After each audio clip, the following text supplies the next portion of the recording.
This program features live coverage of an African safari and may include animal kills and carcasses. Viewer discretion is advised. Good afternoon, everybody, and welcome on board your live safari.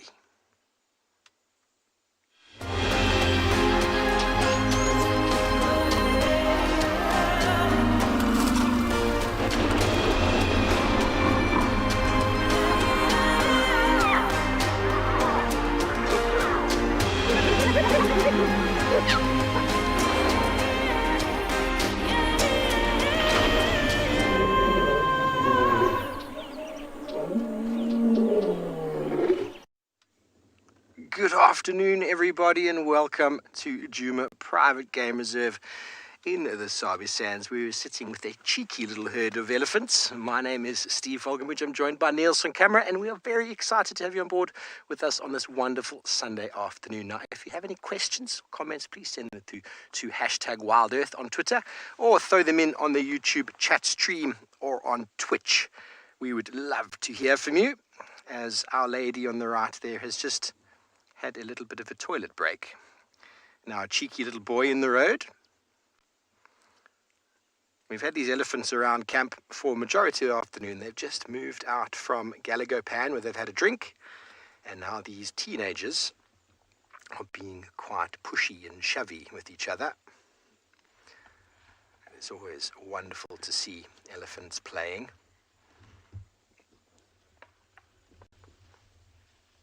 Allow you to listen to the sound of ivory clashing.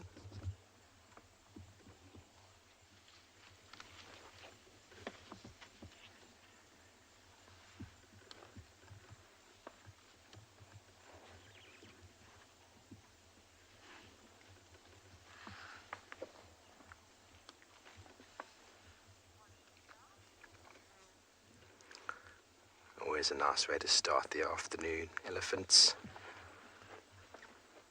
they're always interacting, you see. A little bit of submissive behavior there. Do you see how that elephant closest to us slightly turned its shoulder? Two boys at the back also playing. This one has now completely turned its back on the other individual. Said, no, I'm being submissive now. Don't hurt me. Put my bum in your face. Oh.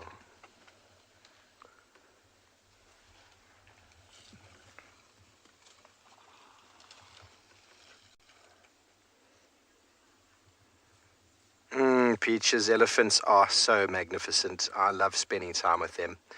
They are entertainers of note. They are always busy. They are always doing something. Whether it be standing still, they are still moving and doing stuff when it comes to dust bathing. This guy's got some tricks. Got some technique there with a bit of bark. He was twisting and throwing around in his head. I wonder what he'd be like with a little yo-yo. I reckon that would be... Elephants can paint. I've seen wonderful videos of elephants painting. Don't ask me to paint. I can draw stick men, and that's about as far as it goes. But these are remarkable, excuse me, remarkable animals, and we are blessed to spend time in the presence of giants. It's a really decent size herd. In fact, we found them a little while ago, and there was at least 5 or 6 really small little babies.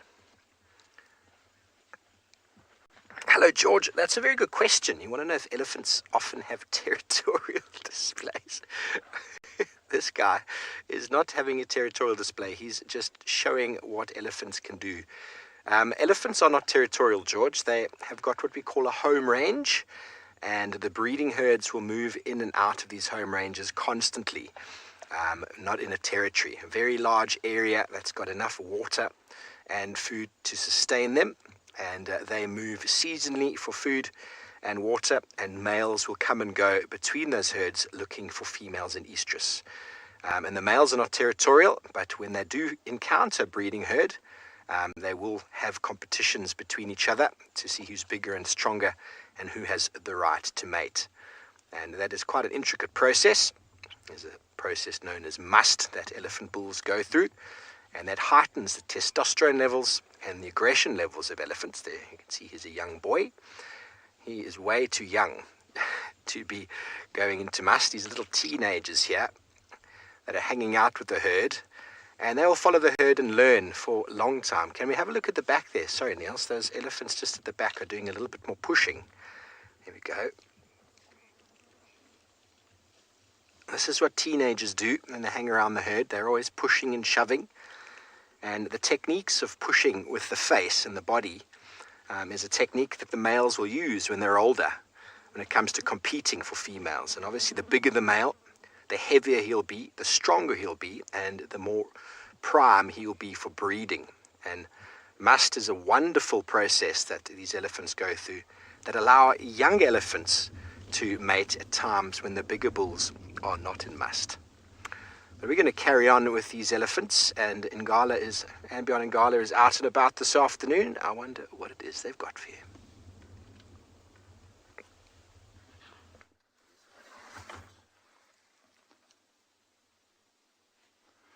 Good afternoon, everybody. We have started this wonderful afternoon safari with the same pride of lions that we left them this morning, and we thought the prospects of something happening were just way too good, and so we decided to race here. Myself and Owen have put down our anchor, and we're going to stay here the whole day, and so we can, or the whole afternoon at least, so we can literally watch these lions, watch the waterhole, and just figure out what is going on. See, there's a couple of lions that were glancing up. There was a big flock of vultures that came down to drink. They have dispersed, unfortunately.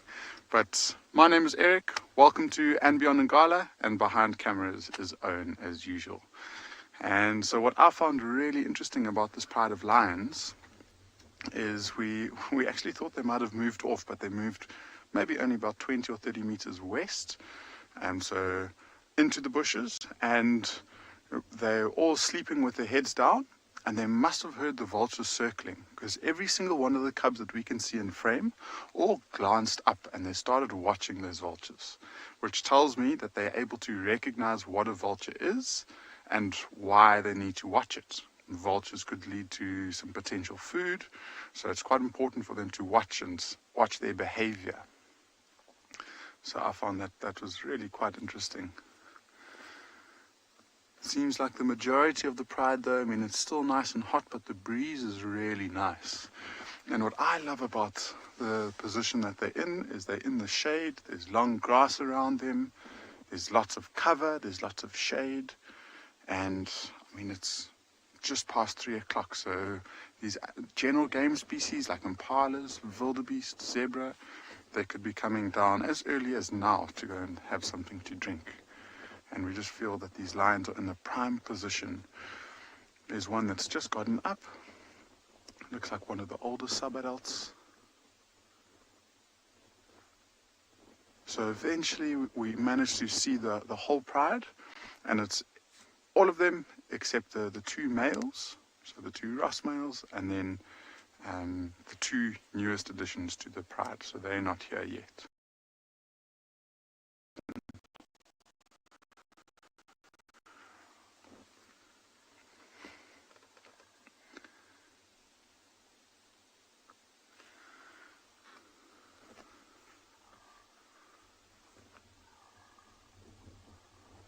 Can even hear some impalas still rutting. So we heard them this morning, heard them this afternoon, and they might be getting closer.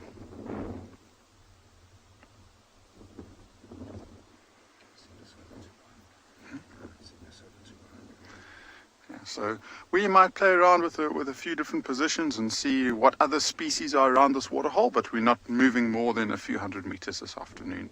So whilst we have a look to see which members of the pride are here, let's go across to Lauren.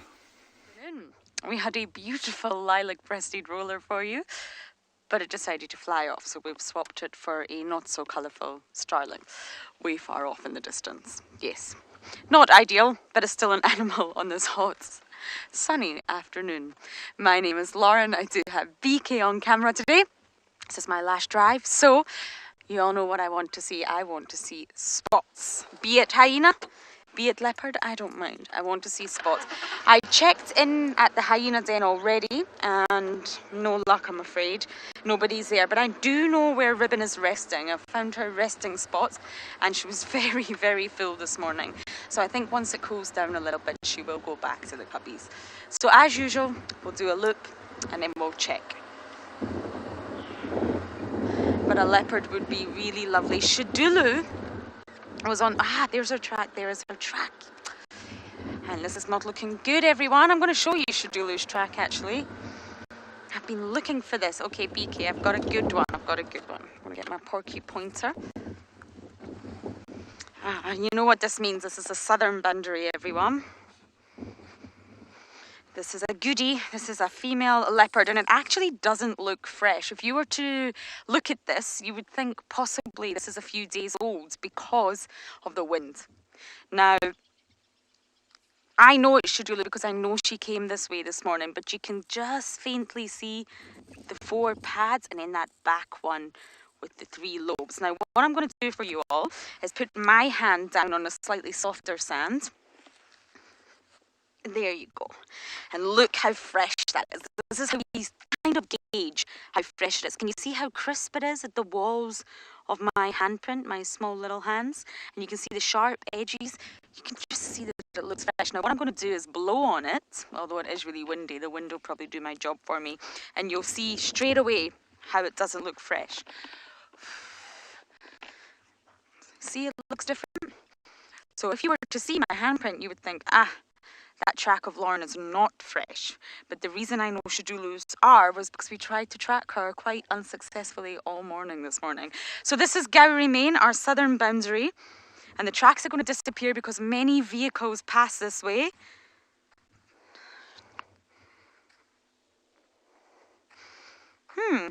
I don't see her going in. Oh, yes, I do. Okay. Bye, Shadulu. She is no longer on a property that we can traverse, I'm afraid, which is rather sad, but at least we have the answers as to where she went. She is pushing so far east. She's going to... Tandy's got a challenge on her hands, but because Tandy is a slightly older leopardess, I wonder whether Tandy will just let it be, or whether there'll be a bit of a female leopard dispute. Tandy and Sabui used to clash a lot. I actually witnessed it once. And I think the new enemy is going to be Shadulu. So at least we solved that mystery. Let's head on into Chitwa and you guys pop back across to Steve.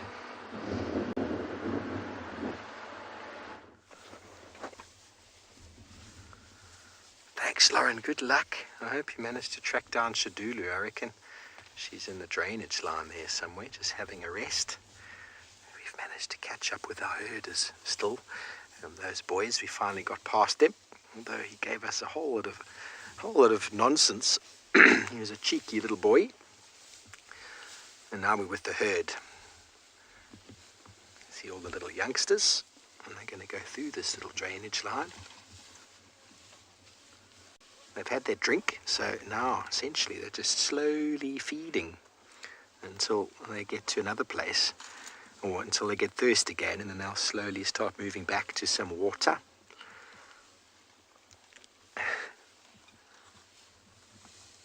It's wonderful to be in amongst a herd like this and just listening to the sounds of the grass and the leaves moving.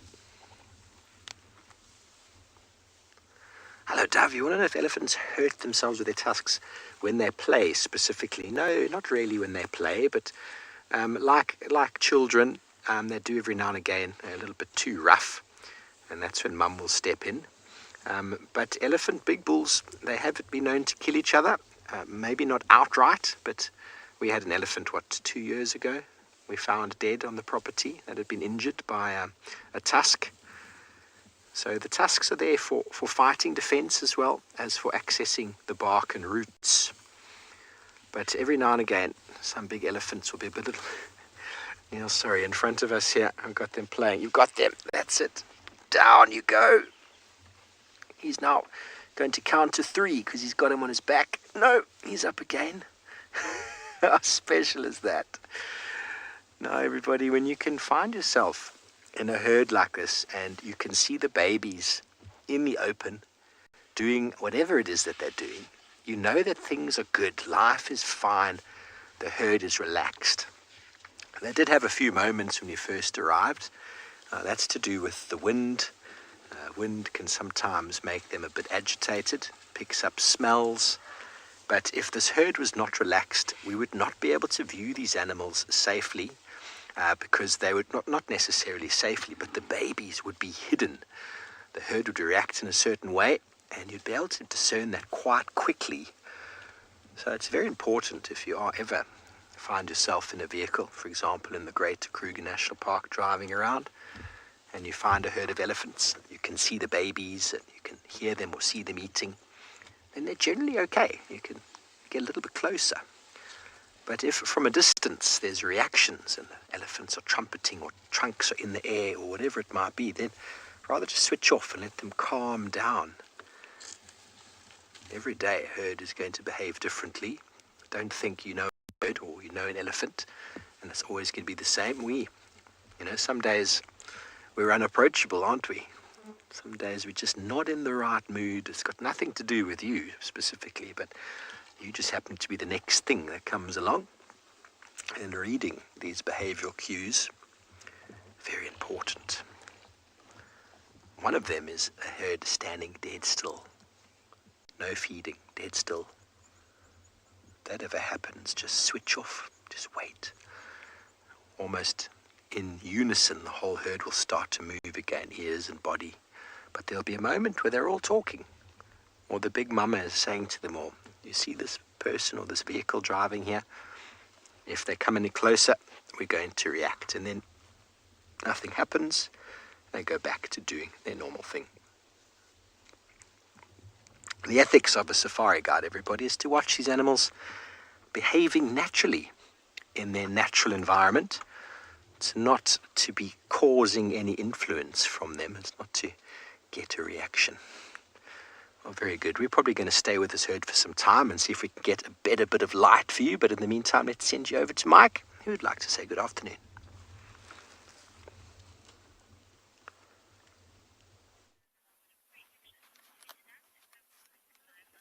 So we've got a pretty picture of a beautiful female giraffe who was busy feeding on a bunch of sticks and twiglets. Now she's just on the move looking for something else that's green and delicious.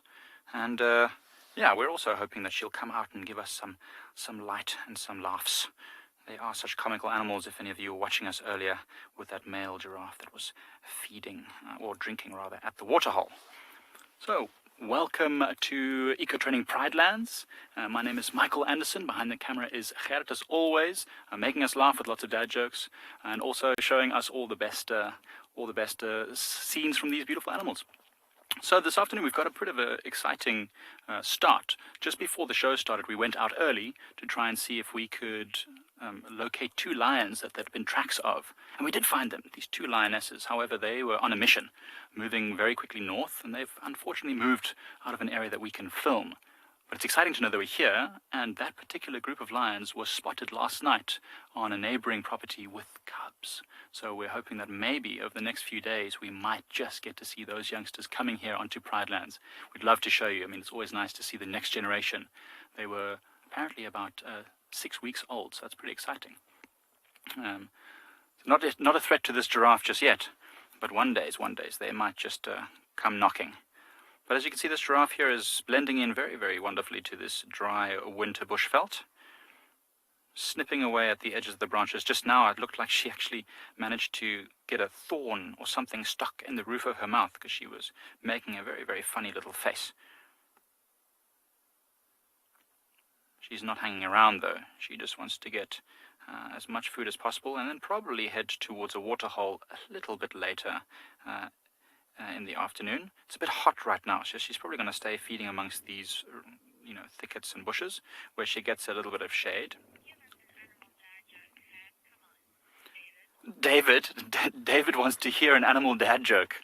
Can you regale us with something there, Gerrit? Gerrit?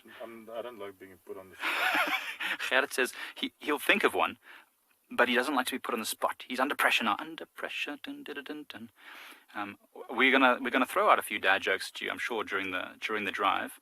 He did come up with a funny one just now.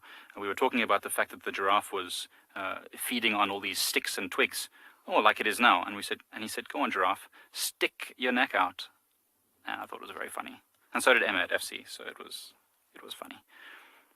But now, as you can see, this giraffe has decided to wander off into the thickets. And now we've just got a beautiful scene of the quiet and soft afternoon winter bushveld. As you can see, it's very dry at the moment. It almost looks dead. A lot of people, when they come on safaris in the wintertime, they often say, "Oh, everything is so dead. What's going on?" It's not dead at all. It's actually amazing. These trees that you see, in fact, the tree just in front of us now, the one that looks extremely dead, that's actually a type of corkwood. And corkwoods are very, very soft, and they store a lot of their energy in the wintertime in the roots. So in Afrikaans, they sometimes call it a kannidood, which means cannot die, because even when they get pushed over, damaged, snapped, half the branches get broken off.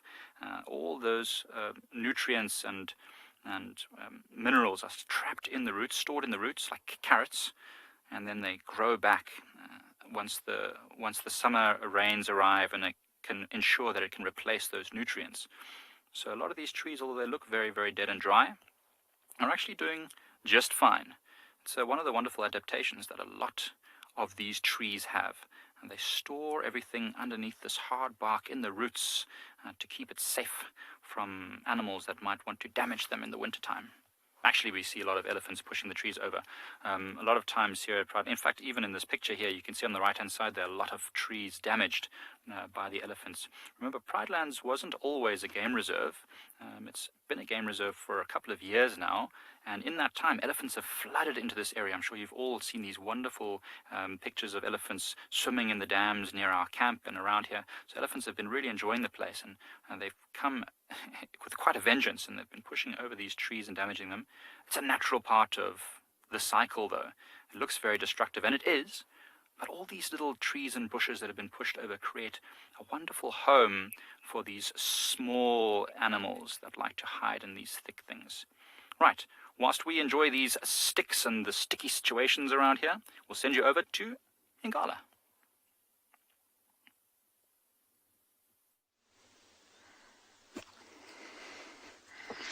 We've decided to just quickly pop into the dam wall to see what we could see from here. And I mean, that's the first thing that comes to mind is that nice big group of vultures that is on the ground over there. And this is part of the group that started circling just as we got here, that attracted the lion's attention. And the rest of them now, they've finished their drink, but they're all sitting down there, and it looks like a lot of them are sunbathing, so they're opening their wings slightly and just resting on that nice warm ground. It's quite amazing to see so many vultures like this. Usually you associate so many vultures like this with kills, but especially in wintertime we do see them on the ground quite a lot, especially around these really big water holes. And it's something that they'll return to. So if we come back here tomorrow, we'll probably see a few vultures at least in the same spot. So they tend to come back to the same areas.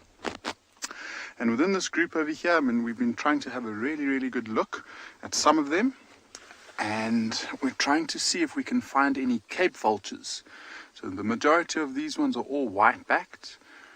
And it's the most common vulture we get here. And I'd love to see sometimes, if there's one or two that are facing in our direction, you can actually see that white in between their wings really nicely when they're sitting down. But we can't see that. We'll hopefully see it again soon. But the Cape vulture looks very, very similar to these ones. And pretty much the only thing that you look at is a slight size difference. Cape vultures are a little bit bigger. And then the Cape vulture's got a very, very pale eye. So I haven't seen a Cape vulture here yet. There is another vulture species if you pan more to the left, and it's two separate. If they're still there, yeah, they are. So somewhere down there, if you zoom in. No, they. Owen's just called my vultures that we're looking at. And these ones are hooded vultures, so their bills are much more slender. They're slightly more separate, and so what tends to happen is these vultures will hang around, even on a kill, hang around the outskirts of the kill, and they'll come in after the bigger vultures have started to feed. So far that's just 2 species of vulture. Let's hope that more arrive.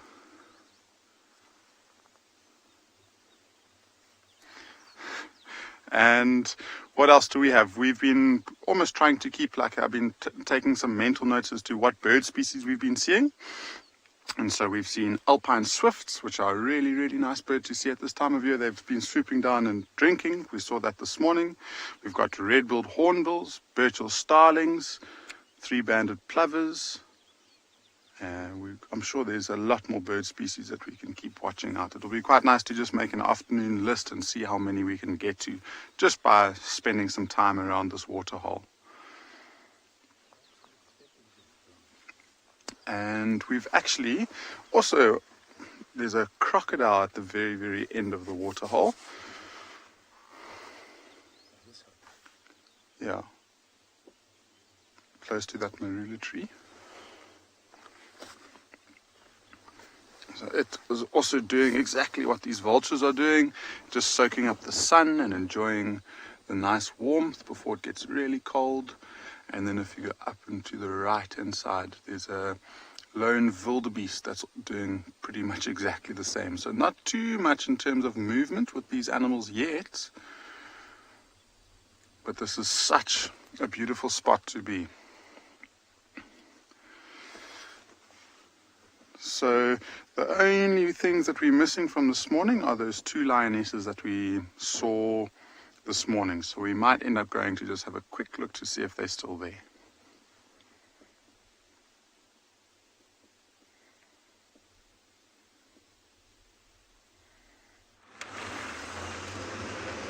And what a wonderful place to spend winter afternoons is around watering holes. Smorgasbord of activity. We'll do a little bit of a water point survey today. Go and have a look at all the watering holes on Juma. Oh, look at that guy lying down there. Niels, can you see him? 2 o'clock, 2:30. Got a little daker just lying here in the shade. Hello. There's a little girl. Can't see me.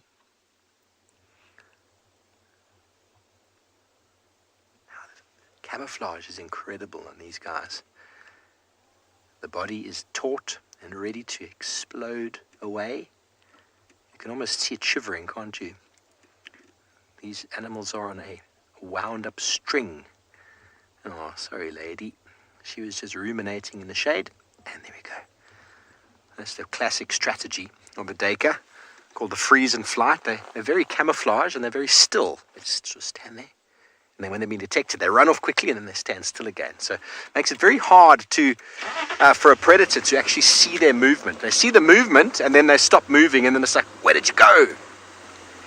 Very common strategy, especially with the small antelopes. But it's not, it is effective. But we see our leopards, especially Tundi, with lots and lots of daker. Yet the daker seems in abundance. Got a hippo out the water here.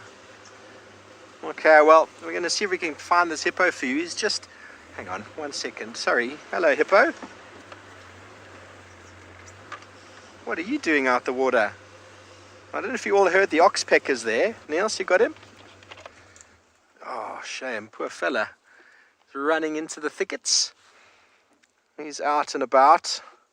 The oxpeckers took off. I wonder if you could hear them, and that's what got my attention. There's a big hippo hiding in the shade, but we're going to see if we can maybe get another view for you. In the meantime, I'm going to send you over to Chitra with a bird that Lauren has in the tree. We just watched this fishy go hunt. The first time I have seen this happen. It caught a bird. It was absolutely incredible. It swooped down. And it's a pigeon. I can't see exactly what pigeon it is from here. If it's a Cape Turtle or the Emerald Spotted. I actually can't tell what bird it is. It's still alive. Wow.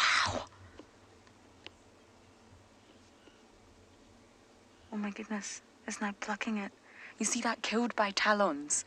A feature of the raptors, not by the beak.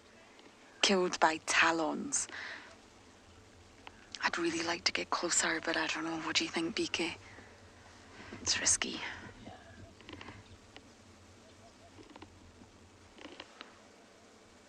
Okay, I think I'm going to try and get closer. That was unbelievable. We've just had the most bizarre time at Chitwa watching a hyena behave very strangely. Okay, I'm going to go forward really slowly. I hope this bird doesn't fly away.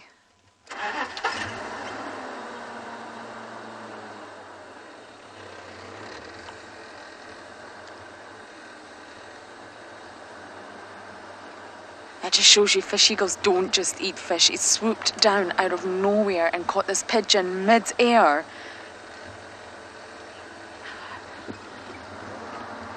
Okay, shall we try from here, Beaks? Just a little bit closer. Yes, many of you are saying gruesome. I know.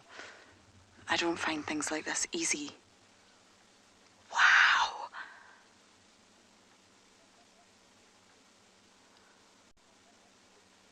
So when we talk about predators, it's not just mammals. There's top predators in every group of species. Even frogs, even reptiles.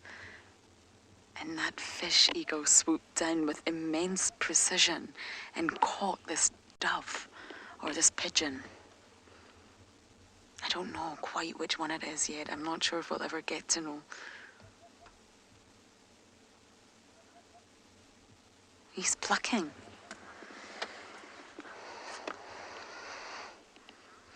Rian, good, nice suggestion. You think it's an African green pigeon, very possibly. It's either a pigeon or one of the doves. Very, very possibly. Sim from Nsinga, we going Oops, on? that's very loud. I did see a green chest. It's either one of the doves or an African green pigeon. You're right.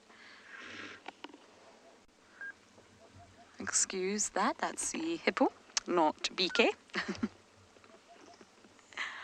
Wow, I'd love to get a different view. I wonder if we can try. Okay, BK says let's try. I think because it's feeding, it's going to be occupied. The other one's in the tree behind. You just see it right there? So other monogamous pair. Okay. Bear with me, everyone. These fish eagles can be really flighty, but I'm hoping because it's really busy eating. Just want to get past this branch.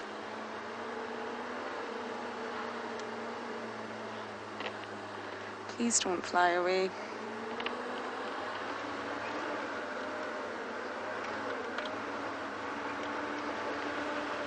Okay. There you go, that's a much better view. Wow. Sorry everyone, if you're a little bit squeamish. Yes, you're right, African green pigeon. Thank you for that. You're completely 100% right. You can see immediately from the face. It's not had any meat yet. This fish eagle is just plucking the feathers.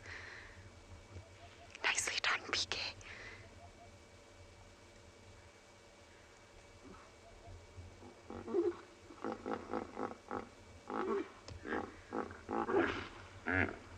Wow. This is the first time I've ever seen this.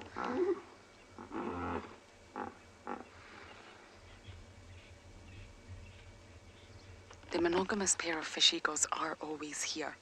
And I've seen them eat fish, I've seen them hunt fish straight out of water, but I've never ever seen them take a bird.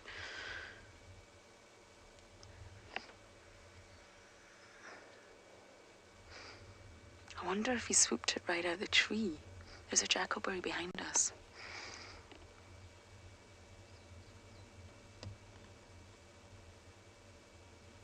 But they love this knobthorn. This dead knobthorn you always find the fish eagle sitting on. Prime views of the dam in front of them. We're at Chitwa.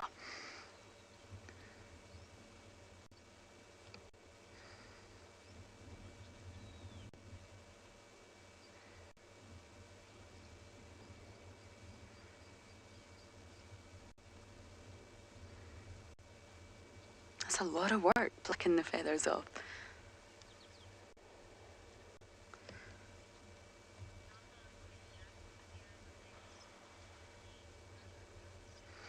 Many of you are saying this is quite gruesome but awesome, and I agree. It's not easy to watch, but of course we know that's nature, and it's just fascinating to see a top predator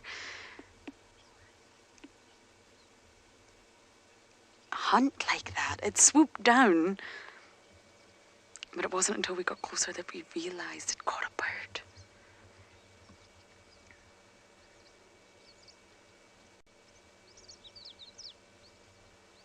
I'm glad we repositioned.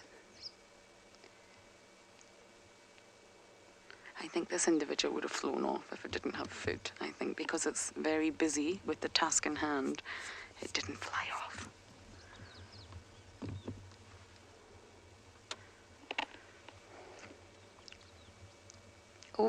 Oh.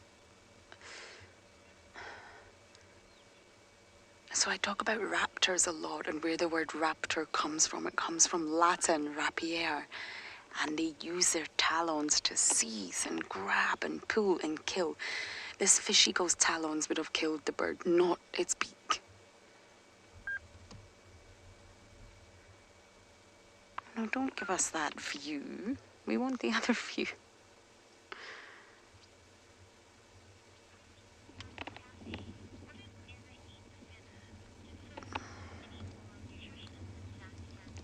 Sassy Cassie, I couldn't possibly comment on the nutritional value of feathers, but you won't see a bird eating feathers. You may see a hyena eating feathers and then regurgitating them, but you won't see a bird eat another bird's feathers. It's mainly made from keratin, but I think it would be very difficult for a bird to digest feathers. They're landing on us. Okay, I'm going to try and reposition once again, see if we can get a better view, but it seems like Steve has found a hippo out of the water.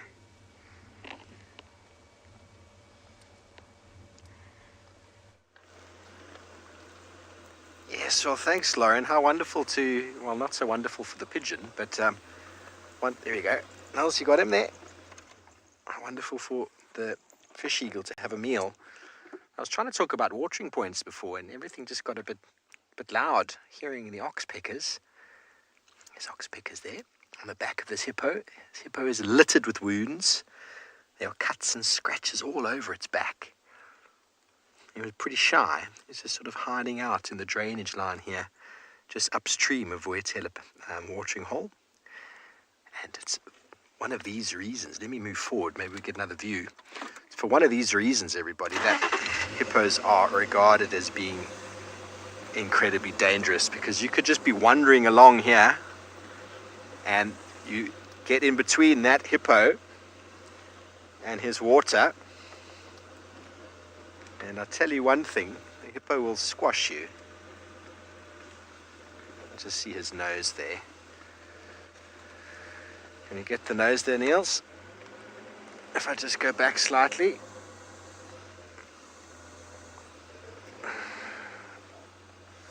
Got him there. Can't, eh? Okay, it's a little bit tricky, but we're probably just going to wait here for him. I don't want to give him too much of a hard time. I don't know if he wants to go back into the water, but he's just here in this drainage line. That's why hippos are regarded as probably the most dangerous animal in Africa, because of their ability to be out of the water. You happen to come along and they just run down and squash you. You don't want that. 3,000 kilograms, 6,000 pounds or so. You will not win the race as well, because they run very quickly. Okay, shame, poor fellow. He's been bothered by the oxpeckers. John, maybe he's hungry and he's come out in the daytime. I don't know why he's out in the daytime. It's not very hot. There you can see his back. Niels, have you got him there? Just see him in the shade. It's not extremely hot today, so maybe the water was a bit cold for him. I'm not really sure. Maybe he's just trying to avoid the oxpeckers that seem to find him anyway. But for those of you who've ever been on a bushwalk before, or been through any trails guide training, the sound of oxpeckers needs to bring your attention to the fore very quickly. When I first heard those oxpeckers, I was looking around frantically trying to see what it is that had caused them to fly off. And it could be an impala sometimes, it could be a kudu, and it could even be a buffalo. In this case, well, it is the biggest of the ones that you'll find oxpeckers on, although you also do find them on rhinos. A little drainage line like this. Can you see that bird just down a little bit? There we go, to the right. There we go, middle of the screen. There we go, looks like a bearded scrub robin. Let's have a look. Yes, it's bearded, I think. Hello. Or are you a wide-browed scrub robin? He's looking at the hippo going, "What are you doing here, sir?" I wasn't sure if that was a bearded or a white-browed. But you can actually see by looking at the hippo how many insects there are sort of fluttering around. You can kind of see a little swarm of insects. And no doubt all the birds are maximizing the potential. Because it's not only the oxpeckers that feed off the hippo, you'll have all sorts of insects trying to lather up the blood and the whatever it's oozing. And you'll have other birds that are waiting for the hippo to disturb something, and then they can catch a nice meal. It's not the best image, everybody, but hippos are very shy. You see, they are quite embarrassed about their appearance. If you've ever heard the old African folklore about where the hippo came from, we have a few moments, I can tell it to you.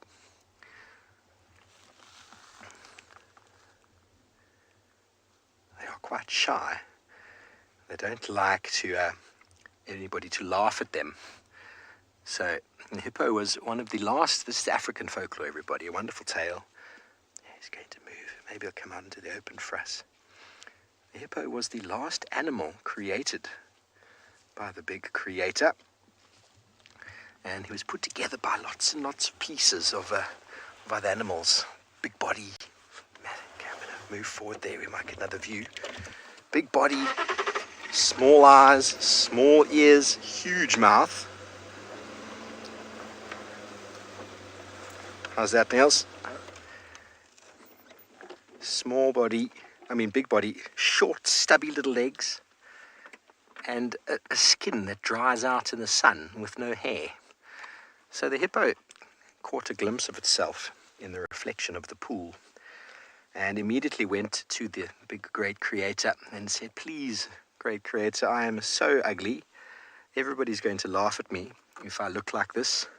Please, can I do something? Please, can I hide in the water by day and come out at night to feed? Because, you've made me a grass eater." And the creator said, "By no chance, Mr. Hippo, am I going to allow that to happen. No chance am I going to allow that to happen, because look at your mouth. Your mouth is so big, you'll eat all the fish. You'll eat all the fish." And so the hippo said, "No, I promise I won't. I won't eat all the fish, and I'll prove that by coming out every single day and spreading my dung on the ground where you'll be able to see there are no fish bones inside my poo." Niels, is that going to work for you? Yes. There he goes, busy splattering as we speak. Let's quickly get that. Oh, we just missed that. It's all right. Busy splattering his poo around. It's chomping. And so with that, the hippo was allowed by the creator of all animals. Let me just edge slowly forward here. The creator of all animals, it was allowed to spend its days in the water to keep its skin dry, or wet, should I say, keep it from dehydrating. And then it was allowed to come out at night to feed on the grass under one condition, that it sprays its poo along the way to prove to all the other animals that it does not eat any fish.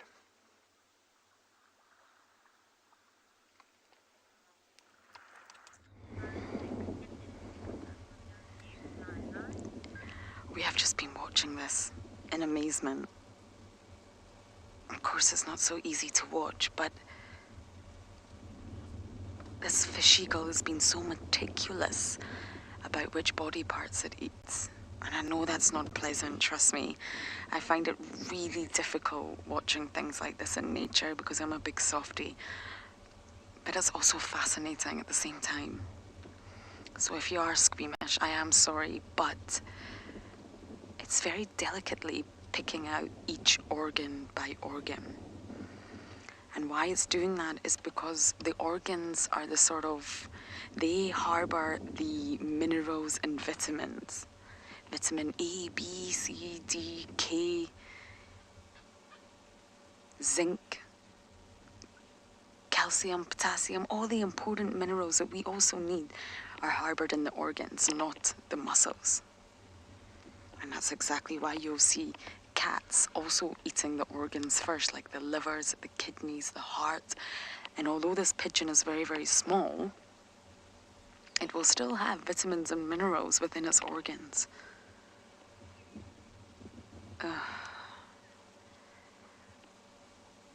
Oh my goodness. Okay, I didn't expect that. It just ate the food.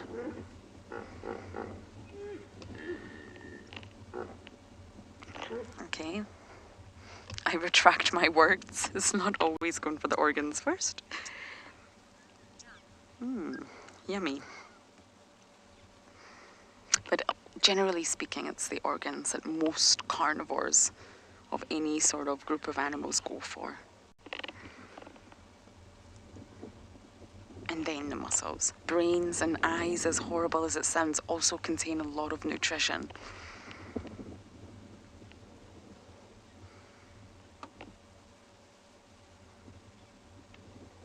This has been one of the most incredible sightings.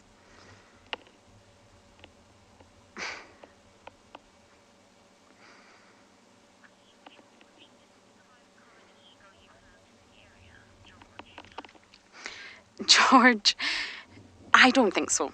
Fish eagles are normally found around bodies of water. But of course, as you can see, and I'm sure I don't need to explain, they don't just eat fish. And we always find this monogamous pair at Chitwa Dam, but I would not say they're the most common eagle. It's tricky because in summer, Wahlberg eagles are very common to see. They're migrants, so they will appear for the summer season and then they'll disappear again. We see tawnies quite a lot. Tawny eagles are very common around here.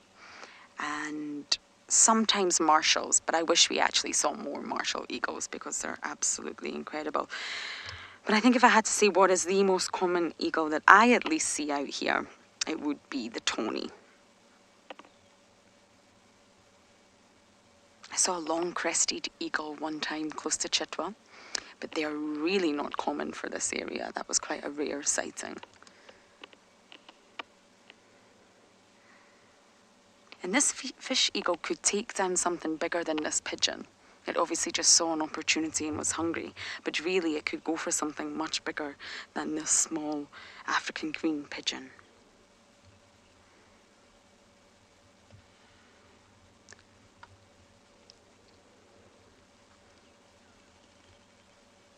Look at that sharp beak. That's for shearing and tearing flesh because they don't have teeth. They don't have the carnassial shear that cats have. So kill and seize and grab with the talons, tear with the beak.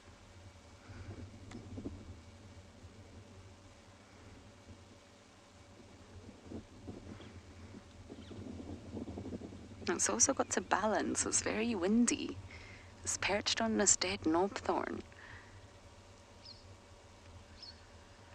And it just waited until that pigeon died.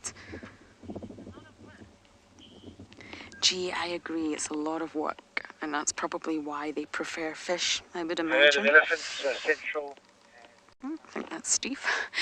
That's probably why they prefer to swoop down and seize fish. That'll be far easier than to pluck the feathers off a bird.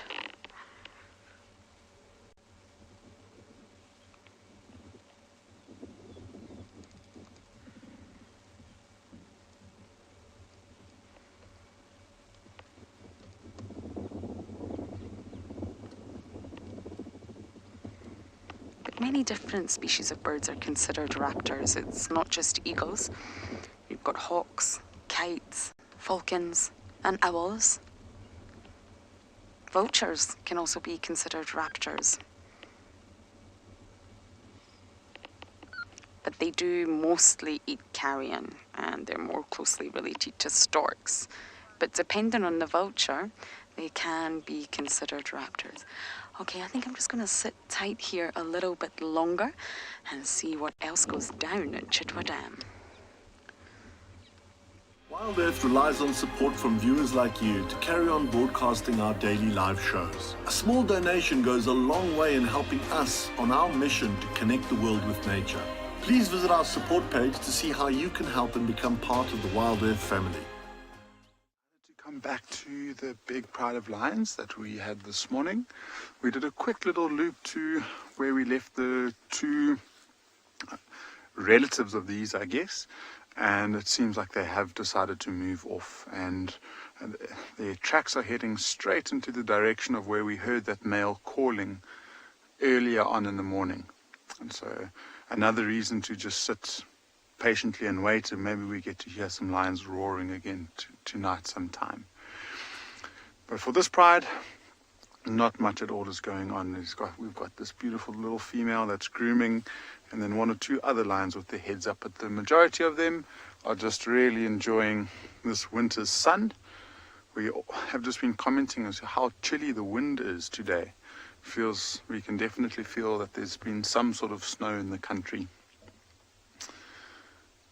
But the majority of these lions are all still very nice and flat, but they're not looking completely full, which is also one of the reasons why we wanted to come here. There's just, like I said, there's just so much potential for these lions to get up and start moving a little bit earlier. Hopefully there's some general game species that come down to drink, and these lionesses might take advantage of it. A little bit earlier on this morning, we were discussing a little bit what might happen if the two prides of lions that we had this morning. And if you weren't with us on the show, we had this pride of lions, who I'm sure most of you might recognize as the Birmingham Pride. And then we had two unrelated lionesses at exactly the same waterhole on the opposite side.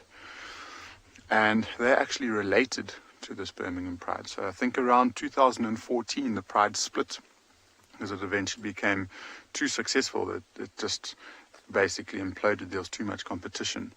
And so they split off. The Birmingham Pride went into Ngala.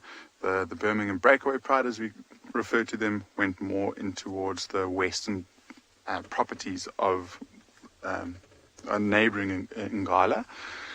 And I was chatting to Barney, who's been here for a long time, and he's actually said that they've met up on a number of occasions. And the most noticeable time that they ever met up was down in the Timavati riverbed, where they had two buffalo, or I think 3 buffalo carcasses between them, and there was a total of 29 lions. So this pride with the Breakaway Pride all together, and they were essentially feeding off of the same carcass, so they weren't competing against one another. They recognized each other as family, and they tolerated one another. And they spent, I think, the day together, and then they walked their separate ways.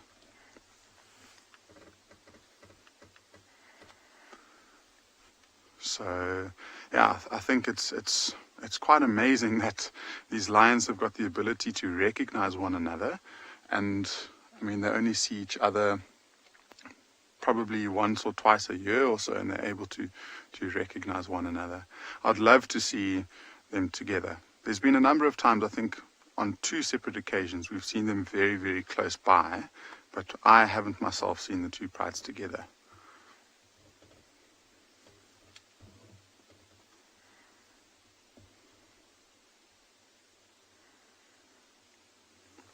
And so if any of the viewers have ever experienced two prides joining without too much interference or too much conflict, I'd love to hear from you and see if they are also related like the pride of lions that we have are.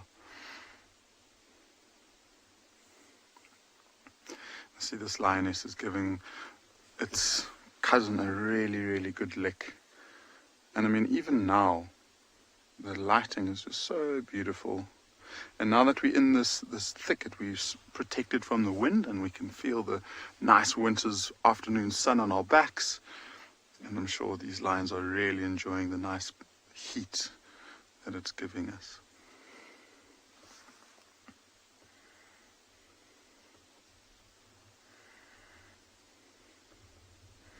So in that group is basically where the majority of the adults are. I haven't seen, I actually have, if you own the young male.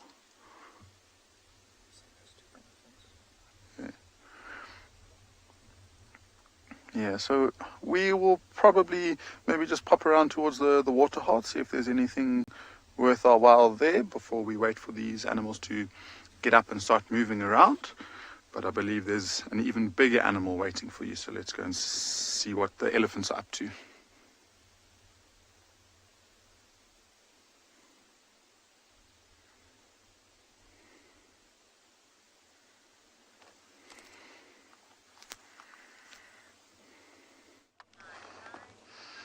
We're actually looking at other birds. Canaries. Now, canaries are so difficult to put on camera. I don't actually know if I've successfully managed it. I think this is the yellow-fronted canary, which is slightly different from the yellow canary. It's got more sort of greys and browns on the back, on the wings, and it's furiously eating here. Don't think it really knows that we're here, because normally you will never get to see canaries around vehicles. They're far too skittish, and they're small and they're quick. Seed eaters. So this one's probably trying to look for some delicious seeds or small stalks of grass, but because it's winter, it's most likely looking for some seeds. It's a really small bird. BK's given you a perfect view. Look how they just blend in here. Yes, I think this is a yellow-fronted canary. How lovely.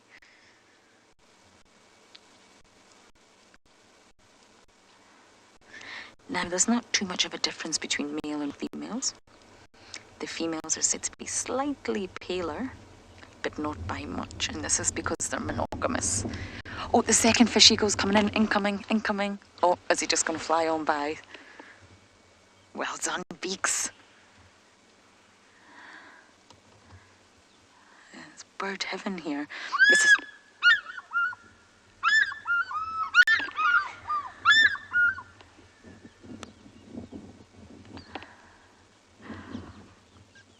Wow. It was this one, the one with the kill, that is first calling to his partner. They're communicating to one another. One's a male, one's a female. I don't know which is which. Wow.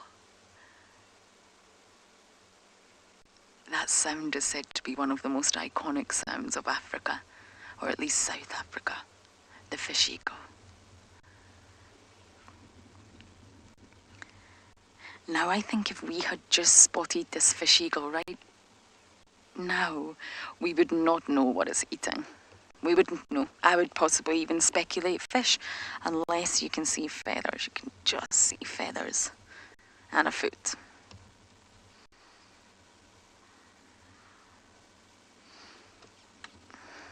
Yes, I probably would be able to figure out it's a bird, but my point being, it's almost finished.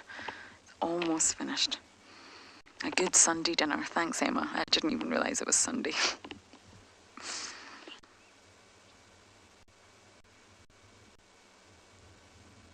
Wow. Now, you will find the pair roosting in the same tree, but you'll also find them far apart. Shelley, great question. I was actually just coming to that. I'm not sure if it would share with its monogamous mate. I think if it was a bigger kill, if there was a lot of meat, I think it possibly would. Because they are monogamous partners. They've made that choice. It's the best lifestyle for them. But a small sort of prey item like a small catfish or a small bird, I'm not too sure. I don't think it would.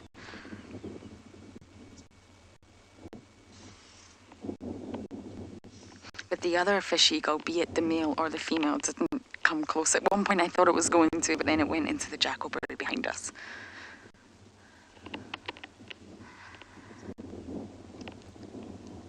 Chitwa Dam really is a wonderful place to just come and watch the birds.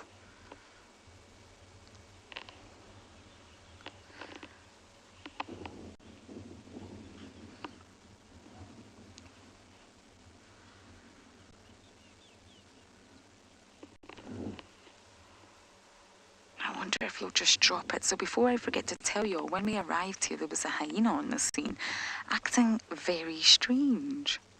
Really strange. I didn't get an ID, but I really thought I saw prominent nipples with suckle marks. So we tried to follow it. It looked very large. I suspect female, obviously. But we lost it, but it was just behaving very, very strange. And then, of course, we came upon this fish eagle.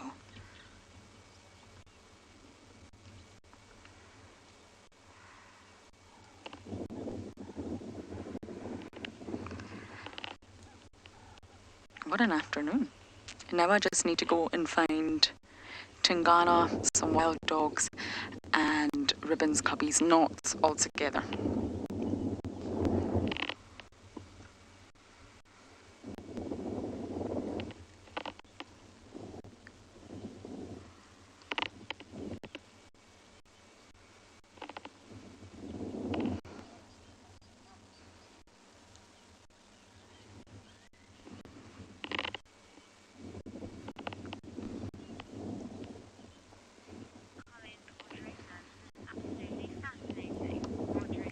Audretta, you're saying this is absolutely fascinating. I know. It really is. It's so close to us. Normally we wouldn't be able to park this close to the fish eagle. Well, it's because it's feeding, it's distracted, it's hungry. If it moves, it risks losing its meal by dropping it or something else swooping in. So it's paying absolutely no attention to us. And that's why we're getting such fantastic views. BK is doing an amazing job.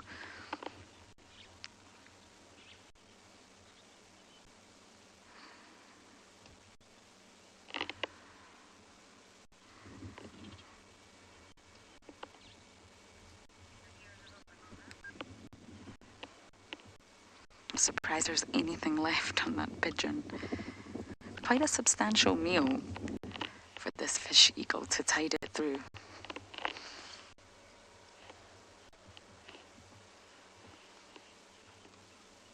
Sometimes it's worth just sitting at a dam. You never know what's going to show up for a drink.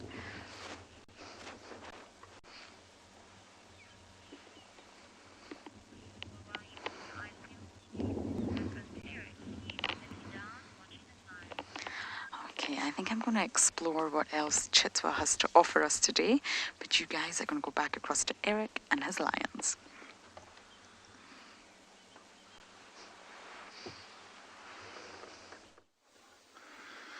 Not too much has changed with these lions. There are a couple more, and you just see on the left over there that have got their heads up and moving around a little bit.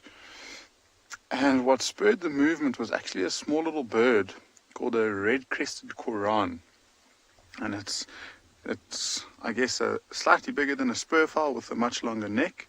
And it walked pretty much into the lions, saw the lions and got a massive fright, and it jumped up and flew away as quickly as it could.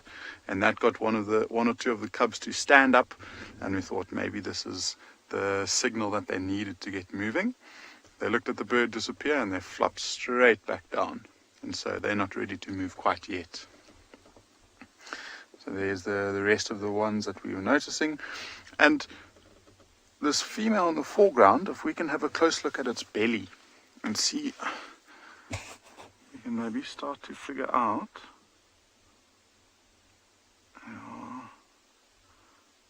It's a bit tough to tell from here, but those nipples do look like they've been utilized quite recently. So this could be the young female. I'd prefer to see her face. She's got a very, very noticeable face with a clean face with no scarring, and also a very pink nose. So this could be her. She could also be in the other group, or maybe she's left the pride and decided to go and fetch her cubs to bring them to come and say hello to us.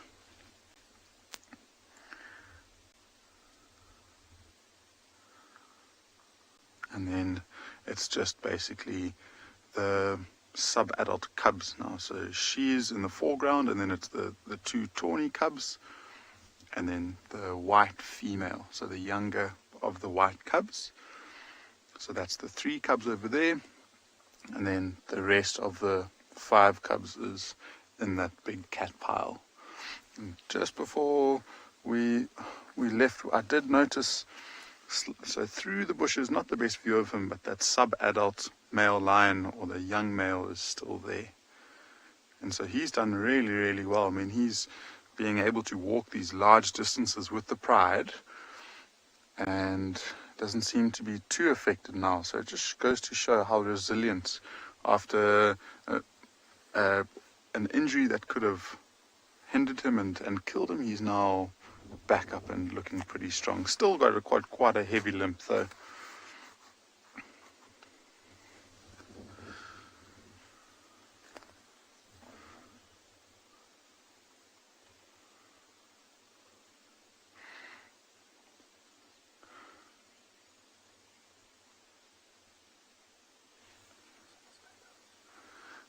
So I think these lions are still going to take quite a long time to start moving around. And like I say, the really cool thing about our plan this afternoon is we're in no rush to get anywhere else. And so if they're not moving now, we can maybe pop over to that waterhole, see what's going on there, and then we can come back here. But I think we'll send you across to Lauren and see what she's got.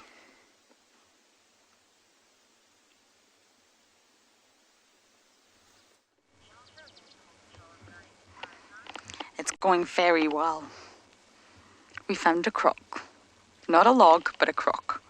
In the exact same position that, well, it always is. It's not exactly the most difficult animal to track.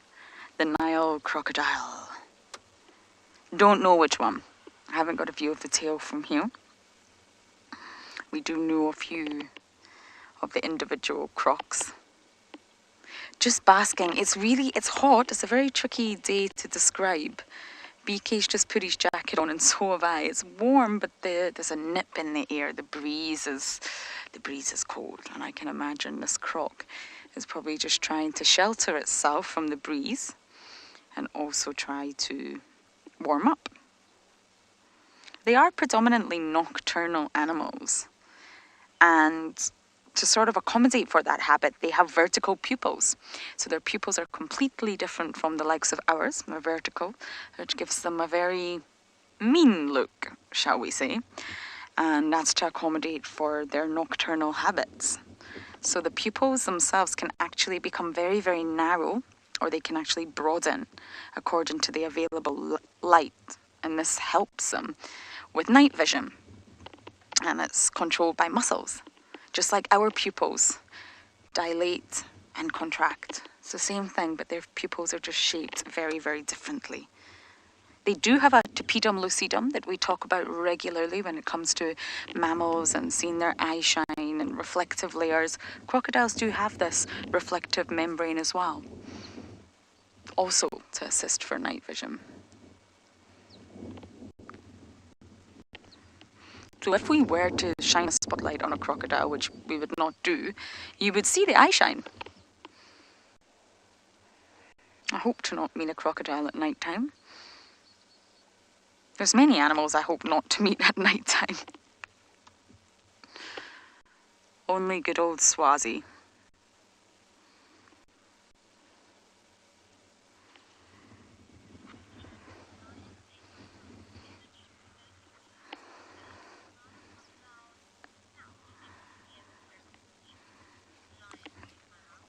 Lions ate my mum. I have not heard your name in a very long time. Good to hear from you. I hope you're very well. And you're asking about the crocodile's jaws. They do have very, very unique jaws, very powerful jaws. And you're asking if we put, I think it was a rubber band. Emma will corrects me on that one, around the jaws, will it be snapped shut? And most likely yes. So although they have a really powerful bite, one of the most powerful bites in the animal kingdom, actually, well, it's very difficult to measure, their jaws are sort of designed in such a way that they clamp.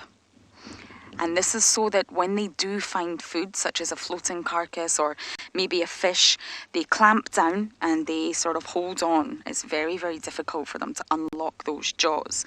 And they move with a sort of biting down force, and therefore to use the force biting up in order to snap the rubber band, they don't have that power. I hope that makes sense. The power is on the clamping down effort of the jaws and not on the sort of opposite way when they're trying to open their jaws. So yes, it is true. If you tie a crocodile's mouth shut with anything really, it's not going to be able to open it.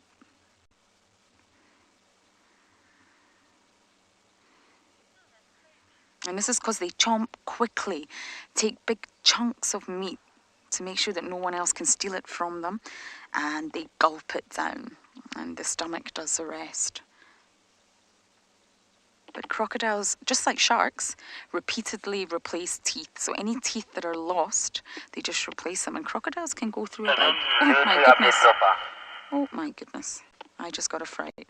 I'm sure some of you did as well. They can go through about 8,000 teeth in a lifetime. 8,000 teeth. And the teeth themselves don't actually sort of articulate against one another. You can see that. Not like ours do when we properly close our mouth. Our molars at the back sit nicely on top of one another with your front teeth just slightly over your lower teeth, the upper jaw. Crocodiles don't articulate against one another, not like mammals. So yes, lions ate my mum. You are right. But it's fascinating. There's been a recent study on crocodiles. I do love reptiles, and they're very territorial animals. So when they fight, it can get really, really nasty, as with most males in any species, to be completely honest. And they can tear limbs off one another.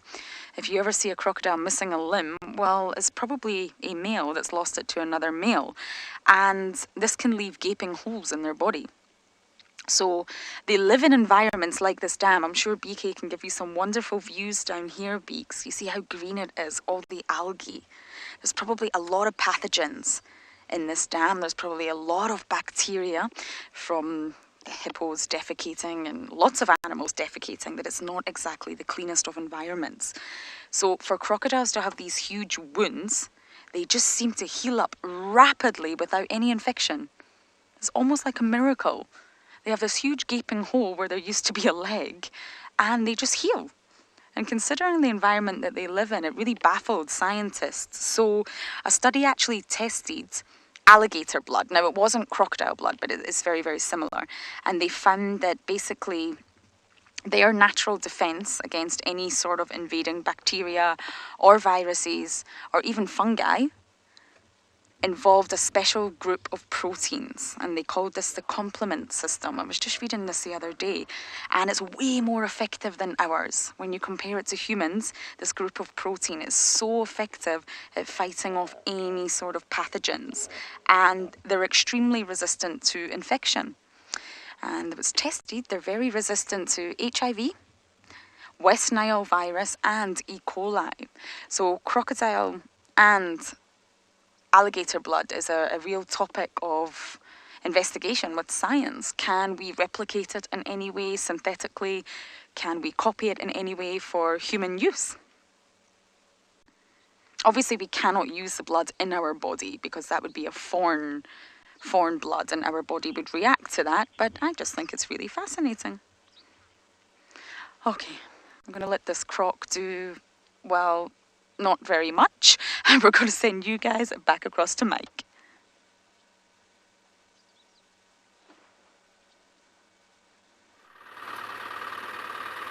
So, welcome back. We are still just driving around looking for any signs on this nice dusty road of any animals crossing in towards the dam.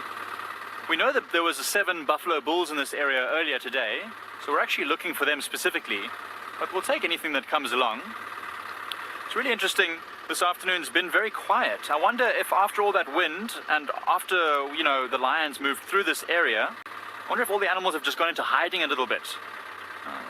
They've got to come out at some point. They've got to get the last of this nice warm sun. But yeah, we're just driving real slow. So you can see with the sun getting lower as it is, you can see nicely the tracks on the road. So that's what we're doing. We're looking for buffalo tracks specifically. But also anything like a lot of hyenas that would come into the area would also give us an idea that maybe during the windy weather something was hunting successfully and the hyenas have come to investigate, which is always quite cool to see. But just taking it real easy. There's no need to... Oh, speaking of which, what is this over here? Thought it might have been a drag mark, but it looks like an elephant was just dragging its feet. We'll keep moving. But that's the kind of thing we're looking for. Just anything that gives us an indication that something was happening here. So that was a elephant that dragged its feet. It was just scuffing for dust maybe. It's quite often what they do.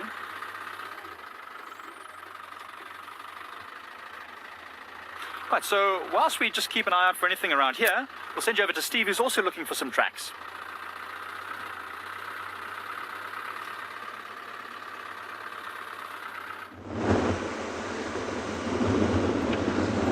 Thank you, Mike. Well, we are back. We had a few little camera issues that we just zoomed back to camp very quickly to sort out. We had found another herd of elephants that we were going to spend some time with, and now we found another one. So let's just quickly go in and say hello to the elephants. Ooh! Don't hit the stump, Steve. Elephants don't like it when you hit stumps. That's normally the way. It's okay. We're just going to sort of slowly move down the slope here. The Ellies are actually moving a little bit quicker now towards the drainage line. The wind has really affected them today. The two herds that we've seen are just a bit jumpy in the wind. They don't like the smells that the wind brings. And breeding herds specifically with their little youngsters. Let's just stop there, Neil, so we can get a view of them as they depart into the thickets. They're moving in the wonderful golden light. I don't think me hitting that stump made things much better, should I say. Sorry, elephants. I always find, especially breeding herds, that they don't like to be in the open. And they were quite casually moving in the open, and then they heard our car and they maybe heard me hit the stump, and then they've now moved into the bushes, which is where they feel more comfortable. Elephants feel, especially breeding herds, they feel a lot more comfortable in the bush when they're surrounded by vegetation. A testament to that is that they've all slowly moved in and started feeding. Discussed earlier about the relaxed nature of elephants, and if elephants are busy eating, they're relaxed. Initially they moved off. I've stopped, given them some space.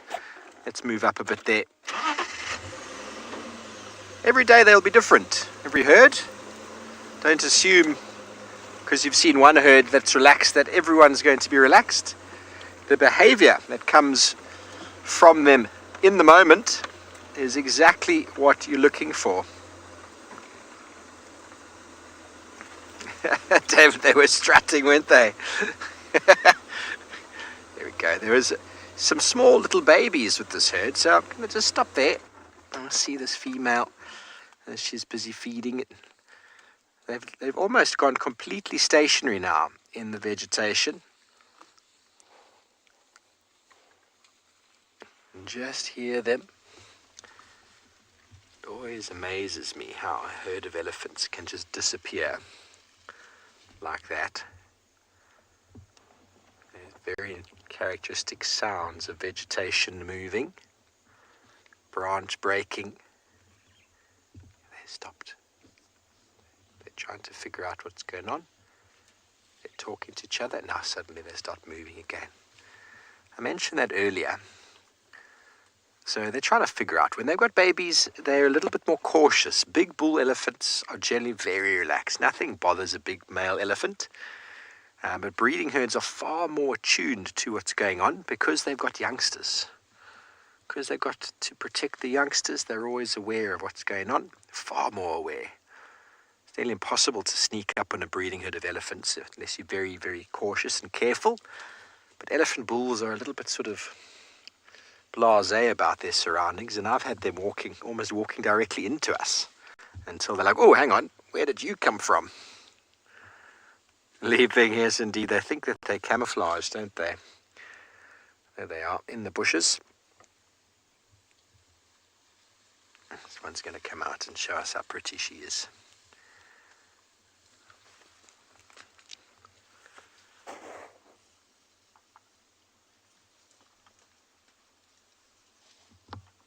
Thank you for doing that. The light is starting to get really, really delicious on these animals. Delicious, is that the right word? I've been taking lots more pictures these last months, and I've been editing. I've started editing the last couple of months as well. First time in my life editing. Starting to really see the colors that come out. If you do happen to get the light in the right place, it is really quite magical.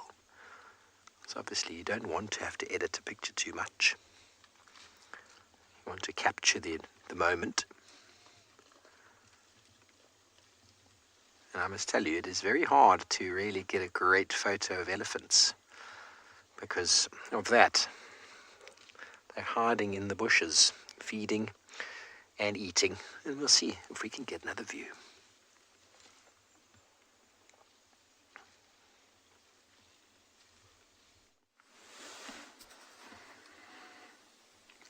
That was the most perfect timing. All three of these lionesses have just picked up their heads, and I think they might have just heard one of the cubs. The white males got on up and started moving around, and maybe that rustling just made them pick up their heads a little bit.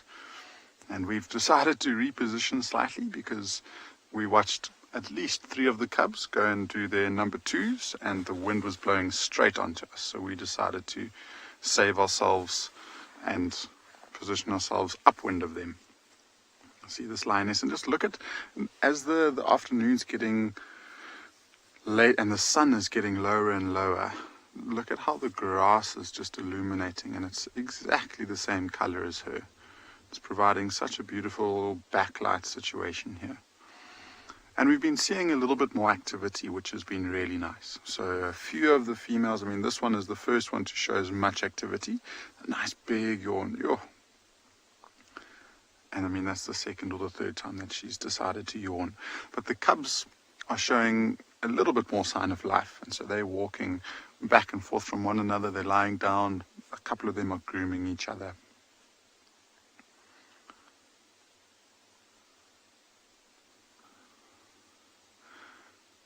There's the trusty old young male who's hanging on.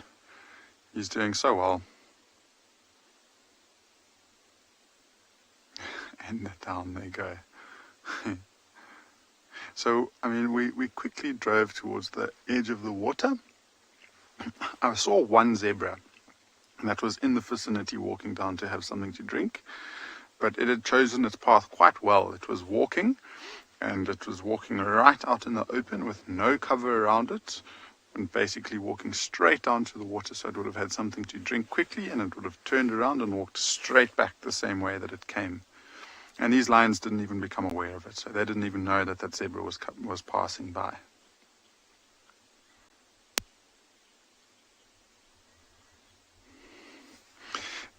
So George, I mean, lions usually have got pretty decent hearing, and I mean, the prime example was those three that had just picked up the heads after a light little scuffle through the grass. But because of their size, because they're the apex predators in this area, they don't really worry too much about anything, and so they can afford to switch off and have a decent sleep, and that's what these lions do. I mean, they sometimes completely switch off and they don't really listen to their surroundings too much.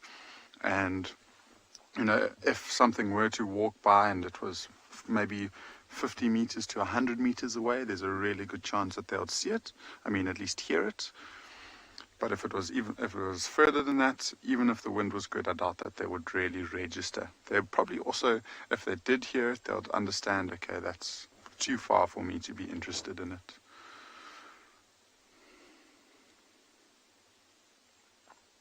And the wind is still blowing from the waterhole to us, where the lions are. And so I would imagine that their first movement would be to just sit at the edge of the tree line and just watch the waterhole, see if they can surprise any animal coming down to drink.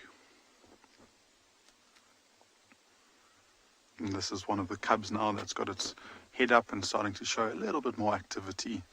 Almost looks like it wants to spur on some of its siblings, but not really getting too much in terms of a response.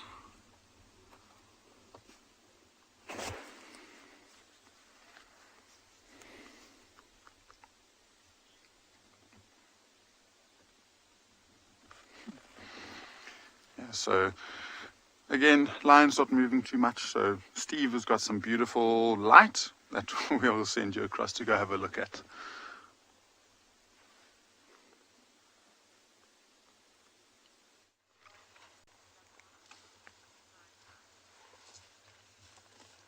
Back with us and our elephants in the yummy light. You just faintly hear them moving through the bushes.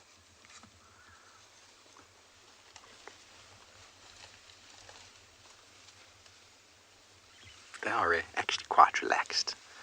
It's just that moment of them out in the open. The youngsters got a little bit of a fright and charge into the bushes where, as I said, they feel very, very comfortable.